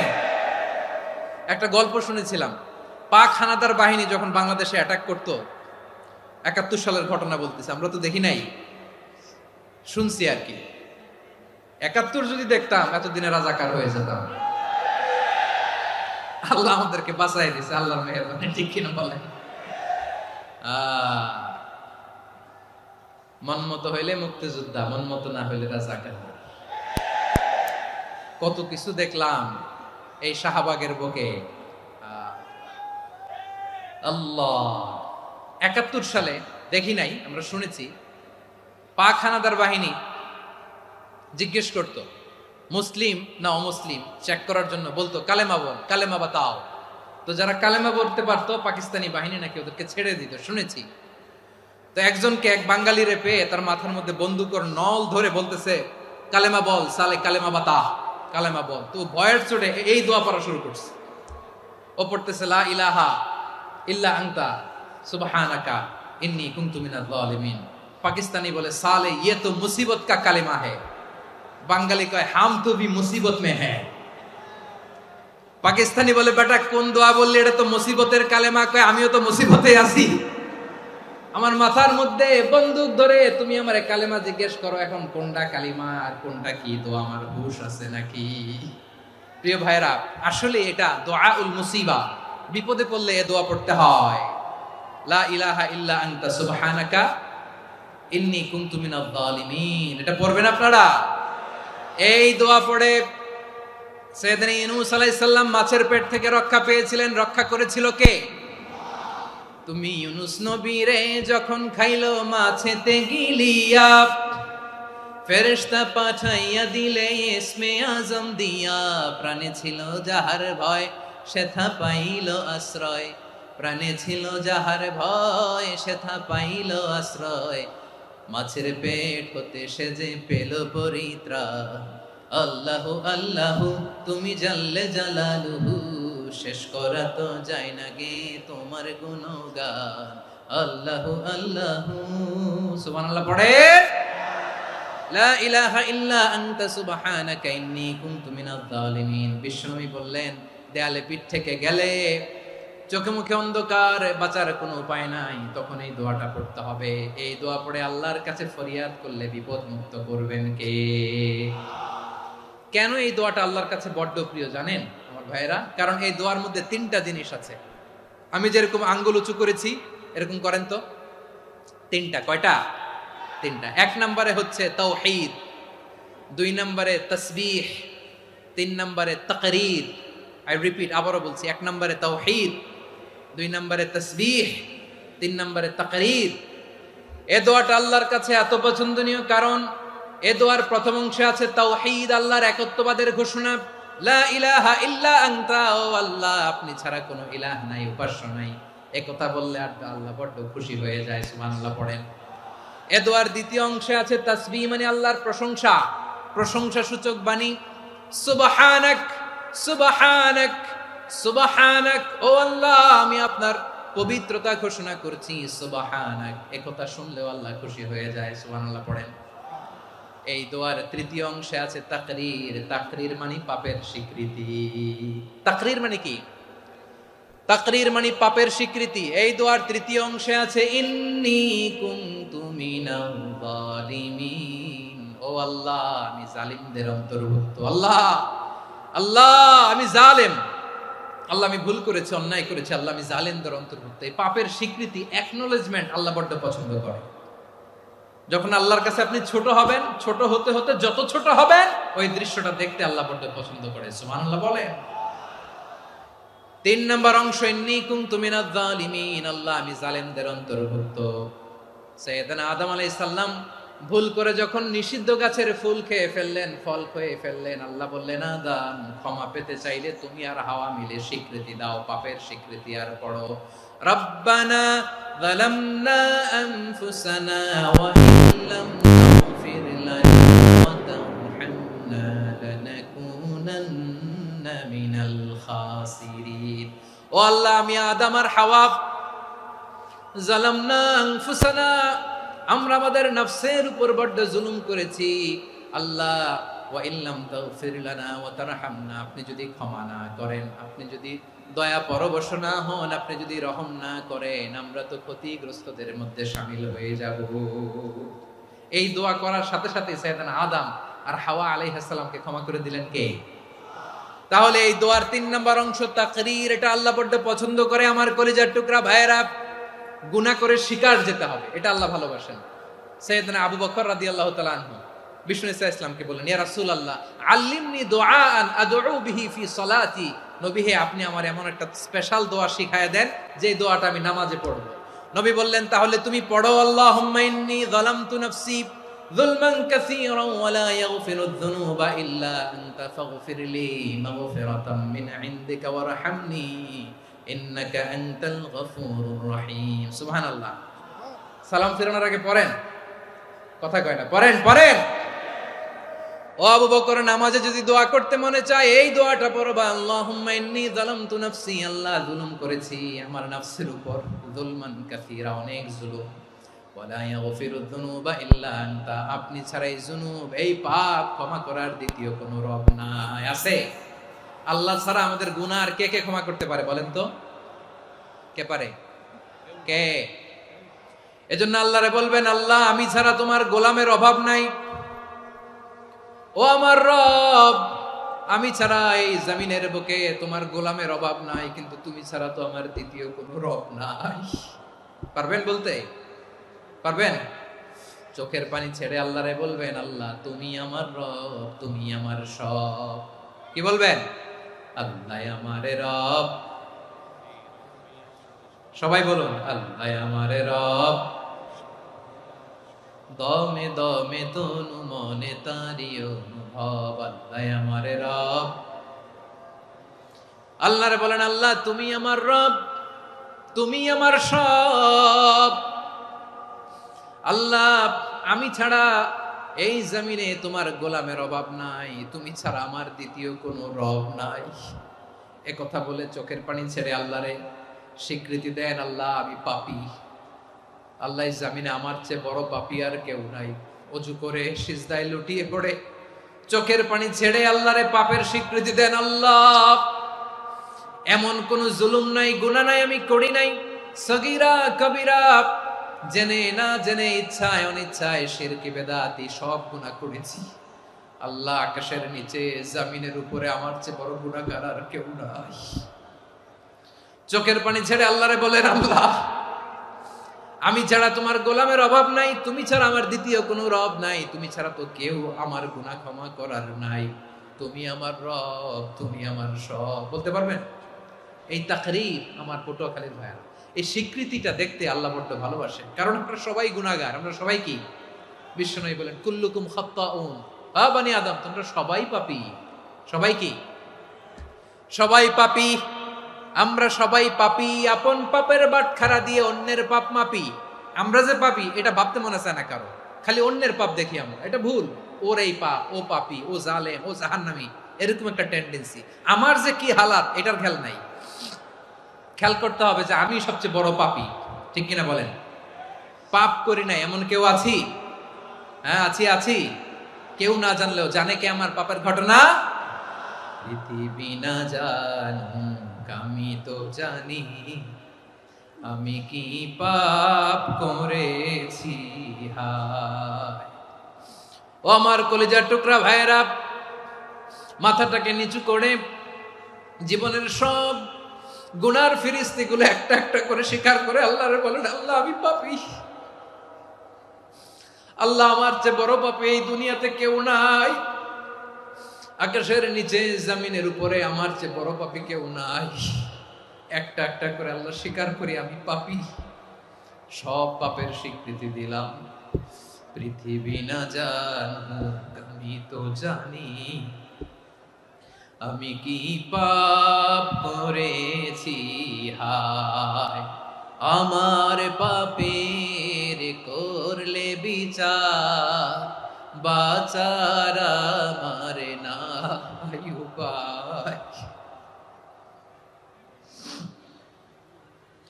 দয়াময় তুমি মাফ করো আমায়, মাফ করো আমায়। আল্লাহ তাআলা যদি দয়া করে আমাদেরকে মাফ না করে, আমাদের বাঁচার কোনো উপায় নাই। আপনি কি ভেবেছেন আপনার নামাজ দিয়ে আপনি জান্নাতে যাবেন? আপনি তাহাজ্জুদ গুজার, সেজদা দিতে দিতে কপালে দাগ ফেলেছেন, এটা আপনারা জান্নাতে নেবে না। আপনি এলাকার সবচেয়ে বড় হাতেম তাই, দানশীল, এই দানের ভরসায় বসে আছেন, কশিন কালো না। আমাদের নামাজ, আমাদের রোজা, আমাদের ইবাদত, এগুলোকে মিজানের পাল্লায় উঠালে কোনো ওজনই হবে না। তবে আমাদের একটা কৌশল জানা আছে, আমরা আল্লাহর রহমতের ভিখারি। আমরা সেদিন আগেই গুনার স্বীকৃতি দিয়ে দেব। আমরা বলবো, আল্লাহ তুমি প্রশ্ন করার আগে তোমার একটা কথা বলি, আমারে কিছু জিজ্ঞেস করো না, আমি সব করেছি। এমন কোন পাপ নাই যে পাপ আমারে দিয়ে হয় নাই। তোমার রহমত দিয়ে তুমি জান্নাতে পাঠাবা, তোমার দয়ায় জান্নাতে যেতে চাই, আমল দিয়ে না। পারবেন বলতে? কিয়ামতের দিন আমরা বলবো, আল্লাহ আমার আমল দিয়ে জান্নাত চাই না, আমি তোমার দয়া দিয়ে জান্নাত চাই। তোমার দয়া ছাড়া আমার কোনো উপায় নাই। কারণ আল্লাহ যদি বিচার করে বাঁচার কারো উপায় নাই। আল্লাহ যদি বলে ফেলেন তুই এটা করলি কেন, ওখানে গেলি কেন, কোরআনে 1000 বার নিষেধ করলাম তারপরেও এই পাপে জড়ালি কেন, এরকম প্রশ্ন ছুড়ে দিলে আমার উত্তর আছে? বাঁচার কোনো উপায় আছে? রোজ হাসরে হে আল্লাহ আমার করোনা বিচার, আল্লাহ করোনা বিচার, বিচার চাহিনা তব দয়া চাই, এ গুনাহগার করোনা বিচার। আপনার আমল দিয়ে জান্নাতে যাবেন? কি দিয়ে যাবেন? আল্লাহর দয়া দিয়ে। আল্লাহর রহম আর দয়া ছাড়া কেউ জান্নাতের চেহারাও দেখতে পাবে না। আমার প্রিয় ভাইরা, এই দোয়া আল্লাহর কাছে পছন্দনীয় হওয়ার কারণ তিনটা। দোয়ার প্রথম অংশে আছে তাওহীদ, আল্লাহর একত্ববাদের ঘোষণা। এই দোয়ার দ্বিতীয় অংশ আছে তাসবিহ, আল্লাহর প্রশংসা সূচক বাণী। এই দোয়ার 3 নাম্বার অংশ পাপের স্বীকৃতি।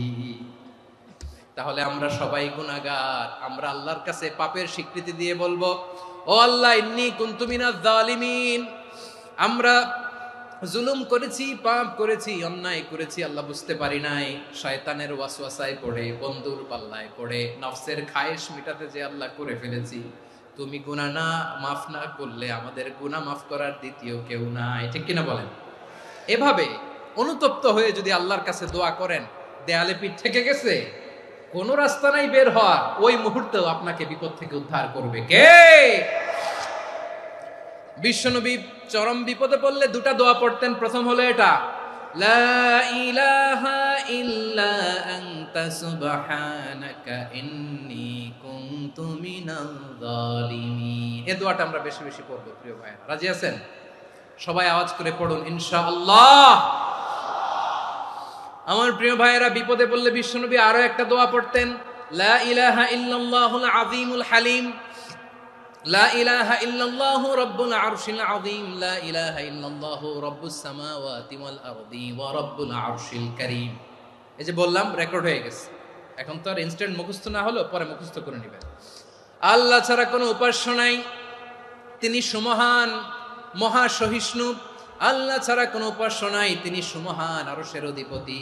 আল্লাহ ছাড়া কোনো উপাস্য নাই, তিনি আকাশের মালিক, জমিনের মালিক, তিনি সুবিশাল আরশের অধিপতি। সুবহানাল্লাহ পড়েন। এই দোয়াটা কেউ যদি পড়ে যদি এর ওসিলা করে দোয়া করে, তাকে বিপদ থেকে মুক্তি দেয় কে? মনে থাকবে আপনাদের? তাহলে বিপদের প্রথম ধাক্কায় কি যেন পড়তে হয়? ইন্না লিল্লাহ। তারপরে কি বলে আল্লাহর কাছে নিজেকে সঁপে দিতে হয়? দেয়ালে পিঠ থেকে গেলে লা ইলাহা ইল্লা আনতা সুবহানাকা ইন্নী কুনতু মিনাজ জালিমিন। 2 নাম্বার হচ্ছে লা ইলাহা ইল্লাল্লাহুল আযীমুল হালিম, লা ইলাহা ইল্লাল্লাহু রাব্বুল আরশিল আযীম, লা ইলাহা ইল্লাল্লাহু রাব্বুস সামাওয়াতি ওয়াল আরদি ওয়া রাব্বুল আরশিল কারীম। মনে থাকবে? ইনশাআল্লাহ বলেন সবাই, আওয়াজ করে সবাই ইনশাআল্লাহ। অনেক সময় এমন হয়, হঠাৎ বিপদের সম্মুখীন হয়ে আমরা রেডি হয়ে বের হইছে অফিসে, হঠাৎ অ্যাক্সিডেন্টে পড়ে যাই, হঠাৎ পেটের ব্যথায় অজ্ঞান, এরকম হয় না? আপনাদের হয় না? বিষ্ণু ইসলাম বলেন, আকস্মিক দুর্ঘটনার বিপদ থেকে যদি কেউ বাঁচতে চায়, সকাল সন্ধ্যা যেন প্রত্যেকে এই দোয়াটা পড়ে।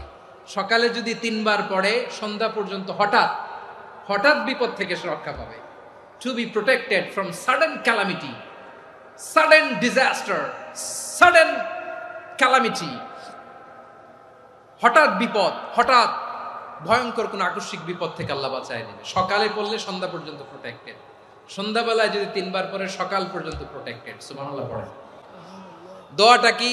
দোয়াটা হচ্ছে বিসমিল্লাহিল্লাযী লা ইয়াদুররু মা'a ইসমিহি শাইউন ফিল আরদি ওয়ালা ফিস সামাই ওয়া হুয়াস সামিউল আলীম। ছোট না? অনেক ছোট, মুখস্থ করবেন। বিসমিল্লাহিল্লাযী লা ইয়াদুররু মা'a ইসমিহি শাইউন ফিল আরদি ওয়ালা ফিস সামা। ওই আল্লাহর নাম নিচ্ছি, যে আল্লাহর নামের বরকতে আকাশ জমিনের কোনো কিছু কারো কোনো ক্ষতি সাধন করতে পারে না। তিনি সর্বশ্রোতা, সর্বজ্ঞ। সুবহানাল্লাহ পড়েন। পড়বেন এই দোয়াটা, বিসমিল্লাহিল্লাযী লা ইয়াদুররু মা'a ইসমিহি শাইউন ফিল আরদি ওয়ালা ফিস সামাই ওয়া হুয়াস সামিউল আলীম। ফজরের পরে 3 বার, মাগরিবের পরে 3 বার যদি কেউ পড়ে, প্রোটেক্টেড। যে কোনো হঠাৎ বিপদ থেকে প্রোটেক্ট করেন কে? ওই আল্লাহর নাম নিচ্ছি যে আল্লাহর নামের ওসিলায় আকাশ জমিনের কোনো কিছু কোনো ক্ষতি করতে পারে না। সুবহানাল্লাহ পড়েন। আচ্ছা, এবার আমাদের জীবনে দুশ্চিন্তা আছে না নাই বলেন? Tension, hyper tension, anxiety, depression, চিন্তা টেনশন নাই এরকম কে কে আছে দেখি, হাত তোলেন। ওই যে হাত তুলছে এক আল্লাহর ওলি, ওই যে টেনশন নাই তোমার, মাশাআল্লাহ। ও না বুঝে তুলছে, জোকের চোটে, জোশের ঠেলায় ধাক্কায় তুলে ফেলছে। সবার জীবনে টেনশন আছে না নাই? এই দুশ্চিন্তা, পেরেশানি, মারাত্মক পেরেশানি থেকে মুক্তি পাওয়ার জন্য বিষ্ণু ইসলাম দুটো দোয়া পড়তেন। কয়টা? অনেকগুলো পড়তেন। স্পেশাল দুটো দোয়া আজকে আপনাদের শিখায়া যাব, শুনবেন না? কষ্ট হচ্ছে? সংক্ষিপ্ত মুনাজাত দিয়ে দেই। ওরে আল্লাহ, আমি তো 9:30 ক্রস করে ফেলছি মাসুদ ভাই, খেয়াল করে নেই। আরো কয়েক মিনিট? ঠিক আছে, ঠিক আছে। পেরেশানিতে পড়লে, টেনশনে পড়লে এই দোয়াটা, প্রিয় ভাইরা, বিষ্ণু ইসলাম যখন খুব বিপদে পড়তেন, দুশ্চিন্তা ওনাকে ঘিরে ধরতো, উনি পড়তেন ইয়া হাইয়ু ইয়া কাইয়ুম বিরহমাতিকা আস্তাগীথ, ইয়া হাইয়ু ইয়া কাইয়ুম বিরহমাতিকা আস্তাগীথ, ইয়া হাইয়ু ইয়া কাইয়ুম, হে শাশ্বত অবিনশ্বর, হে চিরঞ্জীব, বিরহমাতিকা আস্তাগীথ, তোমার রহমতের উসিলায় তোমার কাছে ফরিয়াদ করি। এটা পড়তেন। আবার আরেক বর্ণনায় এসেছে ইয়া হাইয়ু ইয়া কাইয়ুম বিরহমাতিকা আস্তাগীথ আসলিহ লি শা'নি কুল্লাহু ওয়ালা তাকিলনি ইলা নাফসি তারফাতা আইন। আসলিহ লি শা'নি কুল্লাহ, আল্লাহ আমার সবকিছু আপনি সেটেল করে দেন। আমাদের সব ঝামেলা সেটেল করে দিতে পারে কে? আমরা তো সেটেলমেন্টের জন্য এসপি সাহেবের কাছে যাই, ডিসি সাহেবের কাছে যাই, অমুক ভাইয়ের কাছে যাই, তমুক ভাইয়ের কাছে যাই। এই দোয়া পড়লে আরশের উপর থেকে আপনার ম্যাটার সেটেল করে দিবে কে? তাহলে পড়বেন ইয়া হাইয়ু, এ চিরঞ্জীব। হাইয়ু মানে চিরঞ্জীব, যিনি চিরকাল বেঁচে থাকবেন, মরবেন না। আল্লাহ মরবেন? তার কোনো লয় আছে? ক্ষয় আছে? সূরা রহমানে আল্লাহ বললেন কুল্লু মান আলাইহা ফানি ওয়া ইয়াবকা ওয়াজহু রাব্বিকা যুল জালালি ওয়াল ইকরাম ফাবিআইয়ি আলাই রাব্বিকুমা তুকাযিবান। জমিনে যা আছে সব ফান, ভ্যানিশ হয়ে যাবে, নিশ্চিহ্ন হয়ে যাবে, শেষ হয়ে যাবে, সব বিলুপ্ত হয়ে যাবে, একজন ছাড়া। জোরে বলেন তিনি কে? ইয়া হাইয়ু। আমার সাথে আওয়াজ করে পড়েন ইয়া হাইয়ু ইয়া কাইয়ুম ইয়া হাইয়ু ইয়া কাইয়ুম বিরহমাতিকা আস্তাগীথ আসলিহ লি শা'নি কুল্লা ওয়ালা তাকিলনি ইলা নাফসি তারফাতা আইন। এভাবে দোয়া করলে আপনাকে বিপদ মুক্ত করবে কে? এই দোয়াটা কেন পছন্দ আল্লাহর কাছে? কারণ এখানে আল্লাহর দুইটা সুন্দর নাম আছে, গুণবাচক নাম, আল হাই, আল কাইয়ুম, এই দুটো নাম আছে এখানে। আবার এই দুইটা আয়াতুল কুরসির অংশ। আয়াতুল কুরসির শুরু তো এটা আছে না নাই? হ্যাঁ, আছে না নাই? 3 নম্বর কারণ, এটা ইসমে আজম। কোন দোয়াটা ইসমে আজম? যে দোয়া ওসিলায় দোয়া করলে আল্লাহ দোয়া ফেরায় না। অনেকগুলো মত আছে, সবচেয়ে ভ্যালিড মত হচ্ছে এটা, ইয়া হাইয়ু ইয়া কাইয়ুম, এর ওসিলা দিয়ে দোয়া করলে দোয়া কবুল করে কে? 2 নম্বরে বিশ্বনবী মারাত্মক বিপদে পড়লে আরেকটা দোয়া পড়তেন, আল্লাহুম্মা ইন্নী আবদুক। আগে দোয়াটা পড়ি, শুনেন। আল্লাহুম্মা ইন্নী আবদুক ওয়া ইবনু আবদিক ওয়া ইবনু আমাতিক নাসিয়াতি বিয়াদিক মাদিন ফিয়া হুকমুক আদলুন ফিয়া কাদাউক আসআলুকা বিকুল্লি ইসমিন হুয়া লাক সাম্মাইতা বিহি নাফসাক আও আনসালতাহু ফি কিতাবিক আও আল্লামতাহু আহাদাম মিন খালকিক আও ইস্তা'সারতা বিহি ফি ইলমিল গায়বি ইনদাক আন তাজআলাল কুরআনা রাবিআ কলবি ওয়া নূরা সাদরি ওয়া জালাআ হুজনি ওয়া যাহাবা হাম্মি। সুবহানাল্লাহ পড়েন। বিষ্ণুই বলতেন আল্লাহুম্মা ইন্নী আবদুক, ও আল্লাহ আমি আপনার গোলাম, ওয়া ইবনু আবদিক, গোলামের ঘরের গোলাম, ওয়া ইবনু আমাতিক, বাদীর ঘরের গোলাম। মানে আল্লাহ আমি আপনার গোলাম, আমার বাবা আব্দুল্লাহ ছিল আপনার গোলাম, আমার মা আমিনা ছিল আপনার বাদী। মানে আমরা গোলাম বংশের, সব গোলাম। নিজেরে এর চেয়ে আর ছোট করে আল্লাহর কাছে উপস্থাপন করা যায় আমার ভাইরা? কথা কি বুঝতেছেন? নিজেকে এর চাইতে ছোট, নগণ্য আর তুচ্ছ করে আল্লাহর সাথে প্রেজেন্ট করা যায়? বিশ্বনবী বললেন ও আল্লাহ, আমি আপনার গোলাম, গোলামের ঘরের গোলাম, দাসীর ঘরের গোলাম। নাসিয়াতি বিয়াদিক, আমার মাথার চুলের ঝুঁটি আপনার হাতের মুঠোয়। আপনি ডানে টান দিলে আমি ডানে যেতে বাধ্য, আপনি বাঁয়ে টান দিলে বাঁয়ে যেতে বাধ্য। সুবহানাল্লাহ বলেন। পিছনে দু একজন ভাই দাঁড়ালেন কেন? হ্যাঁ, বসুন। জায়গা চেঞ্জ করতেছে, সেই দুপুর থেকে বসে আছে, আমি জানি। মাশাআল্লাহ, কেউ দু একজন বেরিয়েছে, গ্যাপ পূরণ করতেছে। মাশাআল্লাহ। পড়েন সুবহানাল্লাহ, আলহামদুলিল্লাহ, লা ইলাহা ইল্লাল্লাহ, মুহাম্মাদুর রাসূলুল্লাহ সাল্লাল্লাহু আলাইহি ওয়াসাল্লাম। বিশ্বনবী বললেন, আল্লাহ, আমার মাথার চুলের ঝুঁটি আপনার হাতের মুঠোয়। আচ্ছা, এইভাবে কাকে ধরা হয়? যে খুব ছোট, ঠিক কিনা? নিজেকে কত ছোট করলেন বিশ্বনবী। ও আল্লাহ, আমার মাথার চুলের ঝুঁটি আপনার হাতের মুঠোয়, আপনি ডানে টানলে আমি ডানে যাব, বাঁয়ে টানলে বাঁয়ে যাব। আল্লাহ, আসআলুকা বিকুল্লি ইসমিন হুয়া লাক, নাসিয়াতি বিয়াদিক, মাদিন ফিয়া হুকমুক। আপনার নির্দেশ আমার উপর কার্যকর হবেই হবে। আদলুন ফিয়া কাদাউক, আপনার ফয়সালা, যেই ফয়সালাই আপনি আমার জন্য করেন এটাই ইনসাফ। সুবহানাল্লাহ বলেন। আমরা আল্লাহর ফয়সালায় সন্তুষ্ট হতে চাই না। কত কমপ্লেইন, আল্লাহ তুমি এটা দিলা না, ওইটা পাইলাম না, ওইটা হইল না রে, এরকম অভিযোগ, কমপ্লেইন আমাদের আছে না নাই? আর বিশ্বনবী বলতেন, আদলুন ফিয়া কাদাউক, আল্লাহ, আমার জন্য তোমার যেটা ফয়সালা এটাই সবচেয়ে শ্রেষ্ঠ ইনসাফ, এর চেয়ে ইনসাফ আর হতে পারে? এভাবে কায়মনোবাক্যে আল্লাহর কাছে বিশ্বনবী দোয়া করতেন। এরপরে বিশ্বনবী বললেন, আল্লাহ, তোমার যত নাম আছে সব নামের ওসিলায় দোয়া করি, যে নাম তুমি আমাদেরকে জানিয়েছো, যে নাম তুমি আমাদেরকে জানাও নাই, যে নাম তুমি কোরআনে নাজিল করেছো, যে নাম নাজিল করো নাই, যে নাম শুধু নবীদেরকে জানিয়েছো। আর আল্লাহর এমন কিছু চমৎকার চমৎকার সুন্দর সুন্দর নাম আছে, এই নামগুলো রব্বুল আলামিন কাউকে জানাবে না। সুবহানাল্লাহ বলেন। আমরা তো 99 নাম জানি, 100 নাম জানি আল্লাহ, কিন্তু আল্লাহর এমনও কিছু নাম আছে যেগুলো আল্লাহ বিশ্বনবীরও জানায় নাই। এগুলো আল্লাহ ইলমুল গায়বে রেখে দিয়েছেন। দোয়ার সময় বলবেন, আল্লাহ, তোমার যেই নামগুলো জানি, যেগুলো জানি না, যেগুলো কোরআনে আছে, যেগুলো নাই, যেগুলো নবীরে খাস ভাবে জানাইছো ওগুলোর উসিলায়, যেগুলো কোনোদিন জানাবাও না, তোমার ওই নামের উসিলাও তোমার কাছে চাই। আল্লাহ, কোরআনকে আমার হৃদয়ের বসন্ত বানাও, আমার বক্ষের জ্যোতি বানাও, আমার চিন্তা দুশ্চিন্তা তুমি দূর করে দাও। বিশ্বনবী বললেন, এই কালিমাগুলো, এই বাক্যগুলো পড়ে যদি কেউ আল্লাহর কাছে ফরিয়াদ করে, তার হৃদয় থেকে দুশ্চিন্তা কাটিয়ে দিবে কে? পড়বেন, এই দোয়াগুলো পড়বেন।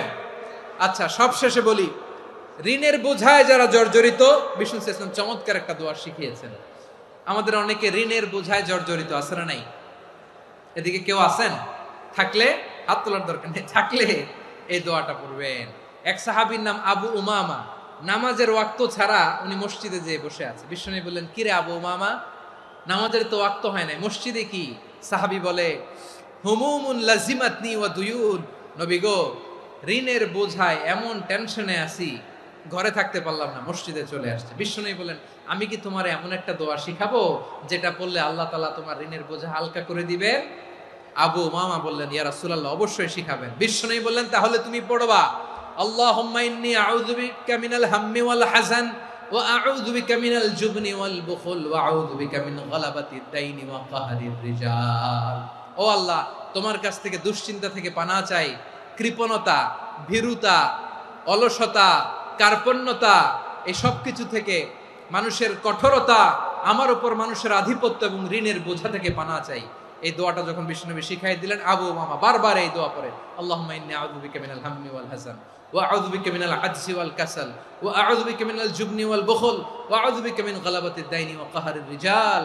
আবু উমামা বলে, এই দোয়া আমি পড়তে লাগলাম। কিছুদিন পরে দেখা গেল বিশ্বনবীর শেখানো এই দোয়ার বদৌলতে আল্লাহ তাআলা আমার সব ঋণ পরিশোধের ব্যবস্থা করে দিয়েছেন। পড়বেন। আমার প্রিয় পটুয়াখালীর ভাইয়েরা, বিশ্বনবীর জামাতা সাইয়্যিদিনা আলী রাদিয়াল্লাহু তাআলা আনহুর কাছে এক লোক এসে বলে, হে আলী, ঋণের বোঝায় আমি জর্জরিত, আমার কিছু অর্থ দিয়ে সাহায্য করো। সাইয়্যিদিনা আলী রাদিয়াল্লাহু তাআলা আনহু বললেন, আমি কি তোমারে এমন একটা দোয়া শিখাবো যেটা বিশ্বনবী আমাদের শিখিয়েছেন? এই দোয়া যদি তুমি পড়ো, লাউ কানা আলাইকা মিসলু জাবালিন কাবীরিন দাইনান আদাল্লাহু আনকা, পাহাড় পরিমাণে যদি ঋণের বোঝা হয়, আল্লাহ এটা পরিশোধের ব্যবস্থা করে দিবেন। ছোট্ট একটা দোয়া বিশ্বনবী শিখালেন, বললেন তুমি পড়বা আল্লাহুম্মা কফিনি বিহালালিকা আন হারামিকা ওয়া আগনিনি বিফাদলিকা আম্মান সিওয়াক। মুখস্থ আছে? হ্যাঁ আছে। আল্লাহুম্মা কফিনি বিহালালিকা আন হারামিক, আল্লাহ তোমার হালাল দিয়ে আমাকে পরিতুষ্ট করো, হারাম থেকে বাঁচিয়ে রাখো, আর তোমার অনুগ্রহে মানুষের মুখাপেক্ষী যেন আমি না হই, আমি যেন সবসময় তোমার মুখাপেক্ষী হয়, ওই তৌফিক দিও। সুবহানাল্লাহ পড়েন। এই দোয়া বেশি বেশি পড়লে ঋণের বোঝা হালকা করে দিবে কে? তাহলে প্রিয় ভাইয়েরা, বিপদে পড়লেই প্রথমে কি পড়বেন? পটুয়াখালী ভুইলা গেছে। বিপদে পড়লেই প্রথমে ইন্না লিল্লাহ কি বলে নিজেকে আল্লাহর কাছে সঁপে দিতে হয়? হাসবুনাল্লাহ। চরম বিপদে দেয়ালে পিঠ থেকে গেছে, তখন লা ইলাহা ইল্লা আনতা সুবহানাকা ইন্নী কুনতু মিনাজ জালিমিন। এরপরে লা ইলাহা ইল্লাল্লাহুল আযীমুল হালিম, এই দোয়া। আকস্মিক বিপদ, হঠাৎ যেন কোনো বিপদ আমাকে পেয়ে না বসে, এটার জন্য বিসমিল্লাহিল্লাযী লা ইয়াদুররু মা ইসমিহি শাইউন ফিল আরদি ওয়ালা ফিস সামাই ওয়া হুয়াস সামিউল আলিম। সকালে 3 বার, রাতে 3 বার। আর মারাত্মক tension, hyper tension, anxiety, depression থেকে বাঁচার জন্য 2 দোয়া, ইয়া হাইয়্যু ইয়া কাইয়্যুম, ইয়া হাইয়্যু ইয়া কাইয়্যুম, মনে থাকবে? আর আল্লাহুম্মা ইন্নী আবদুক, এই দোয়া। ঋণ থেকে বাঁচার জন্য 2 দোয়া, আল্লাহুম্মা ইন্নী আউযু বিকা মিনাল হাম্মি ওয়াল হাযান, এটা। আর আল্লাহুম্মা কফিনি বিহালালিকা আন হারামিকা ওয়া আগনিনি বিফাদলিকা আম্মান সিওয়াক। আর সব সময় পড়ার জন্য একটা আমল দিয়ে যাই, উঠতে বসতে, অফিসে যাচ্ছেন, অফিস থেকে ফিরতেছেন, বসে আছেন, শুয়ে আছেন, ছোট্ট এক শব্দে আমরা যেন বেশি বেশি পড়ি আস্তাগফিরুল্লাহ। আওয়াজ করে আমার সাথে পড়ুন আস্তাগফিরুল্লাহ। আবার পড়ুন আস্তাগফিরুল্লাহ। আল্লাহ রাসূল সাল্লাল্লাহু আলাইহি ওয়াসাল্লাম বলেন, মান লাজিমাল ইস্তিগফার, যে সব সময় এরকম ইস্তিগফারের সাথে লেগে থাকে, জাআলাল্লাহু লাহু মিন কুল্লি দিকিন মাখরাজা, আল্লাহ তাআলা তাকে কোনো বিপদে আটকান না, সে জীবনে আটকাবে না, যে কোনো বিপদে আল্লাহ তার রাস্তা বের করে দিবেন। Way out, you will get a way out and solution. সুবহানাল্লাহ। ওয়া মিন কুল্লি হাম্মিন ফারাজা, দুশ্চিন্তা মুক্ত হবে। ওয়ায়ারযুকহু মিন হাইসু লা ইয়াহতাসিব, এমন জায়গা থেকে আল্লাহ রিজিকের বন্দোবস্ত করবে যেটা সে কল্পনাও করে নাই। আওয়াজ করে পড়েন সুবহানাল্লাহ। তাহলে মনে থাকবে আস্তাগফিরুল্লাহর কথা। সব শেষ কথা বলবো, সব শেষ আমার প্রিয় ভাইয়েরা। এটা গেল নিজের বিপদ। কিসের বিপদ? নিজে যদি বিপদে পড়েন। অন্যের বিপদ যদি দেখেন, এটার জন্য একটা দোয়া আছে। অনেক সময় আমরা দেখি হাসপাতালে ক্যান্সারের 3rd স্টেজে চলে গেছে, লোকটা হ্যাংলা হয়ে, চিকন হয়ে, হায়রে কি কষ্ট পায়, দেখি না? বিষ্ণু বলে, একটা দোয়া যদি কেউ অন্যের কোনো বিপদ দেখে পড়ে, ওই বিপদ তার জীবনে কখনো আসবে না। শুনবেন? শোনার আগ্রহ আছে? অনেক সময় হয় যে আমরা মহাসড়ক দিয়ে যখন চড়ি, দুর্ঘটনায়, আইরে আল্লাহ, দুর্ঘটনায় মানুষের মাথা একদিকে, দেহ আরেকদিকে, ব্লিডিং, এরকম হয় না? আল্লাহ তুমি হেফাজত করো। বিশ্বনবী বলেন, এই দুর্ঘটনা দেখে কেউ যদি এই দোয়াটা পড়ে, তার জীবনে সে কোনোদিন এরকম অ্যাক্সিডেন্টের সম্মুখীন হবে না। শুনবেন? বিশ্বনবী বলেন, অন্যের বিপদ দেখে কেউ যদি পড়ে, আলহামদুলিল্লাহিল্লাযী আফানি মিম্মা বাতালাকা বিহি ওয়া ফাদ্দালানি আলা কাসীরিন মিম্মান খালাকা তাফদীলা, মানে প্রশংসা সে আল্লাহর, যে আল্লাহ তাআলা তোমাকে যেই জিনিস দিয়ে পরীক্ষা করেছে, আমাকে ওইটা থেকে বাঁচিয়ে দিয়েছে। তোমাকে আল্লাহ যেই বিপদে ফেলেছে, আমাকে ওই বিপদ থেকে তিনি মুক্ত রেখেছে, আর তার অনেক সৃষ্টির উপর আমাকে তিনি প্রাধান্য দিয়েছে। সুবহানাল্লাহ পড়েন। যে কোনো বিপদ, কারো ক্যান্সার দেখে যদি এই দোয়াটা আপনি বিশ্বাসের সাথে পড়েন, জীবনে কোনোদিন ক্যান্সার রোগে আক্রান্ত হবেন না। দুর্ঘটনা দেখে যদি পড়েন, ওই দুর্ঘটনা আপনাকে স্পর্শ করবে না। যে কোনো কারো বিপদ দেখে যদি কোনো বিশ্বাসী বান্দা এই দোয়া পড়ে, বিশ্বনবী বলেন, লাম ইউসিবহু যালিকাল বালা, ওই বিপদ তাকে আর ধরবে না। উফিয়া মিনহু মিন যালিকাল বালা কাইনাম মা কান, সে যতদিন হায়াত পাবে কোনোদিন ওই বিপদ তাকে স্পর্শ করবে না। এই দোয়াটা পড়তে রাজি আছেন আমার প্রিয় ভাইরা? তাহলে পুরো আলোচনার সেন্ট্রাল থিম হচ্ছে, আমাদের জীবনে বিপদ আসবে, কষ্ট আসবে, দুঃখ আসবে, কিন্তু বিপদে আপদে আমরা হাল ছেড়ে দিব না, হতাশ হব না। মুমিন হতাশ হয় না, নিরাশ হয় না, হাল ছেড়ে দেয় না। মুমিন ভরসা রাখে একজনের উপর। আওয়াজ করে বলুন, যিনি কে? বিপদে পড়লে আমাদেরকে উদ্ধার করে কে? আবার আমাদেরকে যদি কোনো নেয়ামত আল্লাহ দিতে চান, ওইটা কেড়ে নেওয়ার ক্ষমতা কারো আছে? তাহলে আমরা কানেক্টিভিটি বাড়াবো কার সাথে? আমাদের প্রার্থনার ফরিয়াদের হাত তুলবো কার কাছে? রাজি আছেন পটুয়াখালীর ভাইয়েরা? মনে থাকবে কথাগুলো? আল্লাহ তাআলা আমাদের সবাইকে কথাগুলো বোঝার ও আমল করার তৌফিক দান করুন।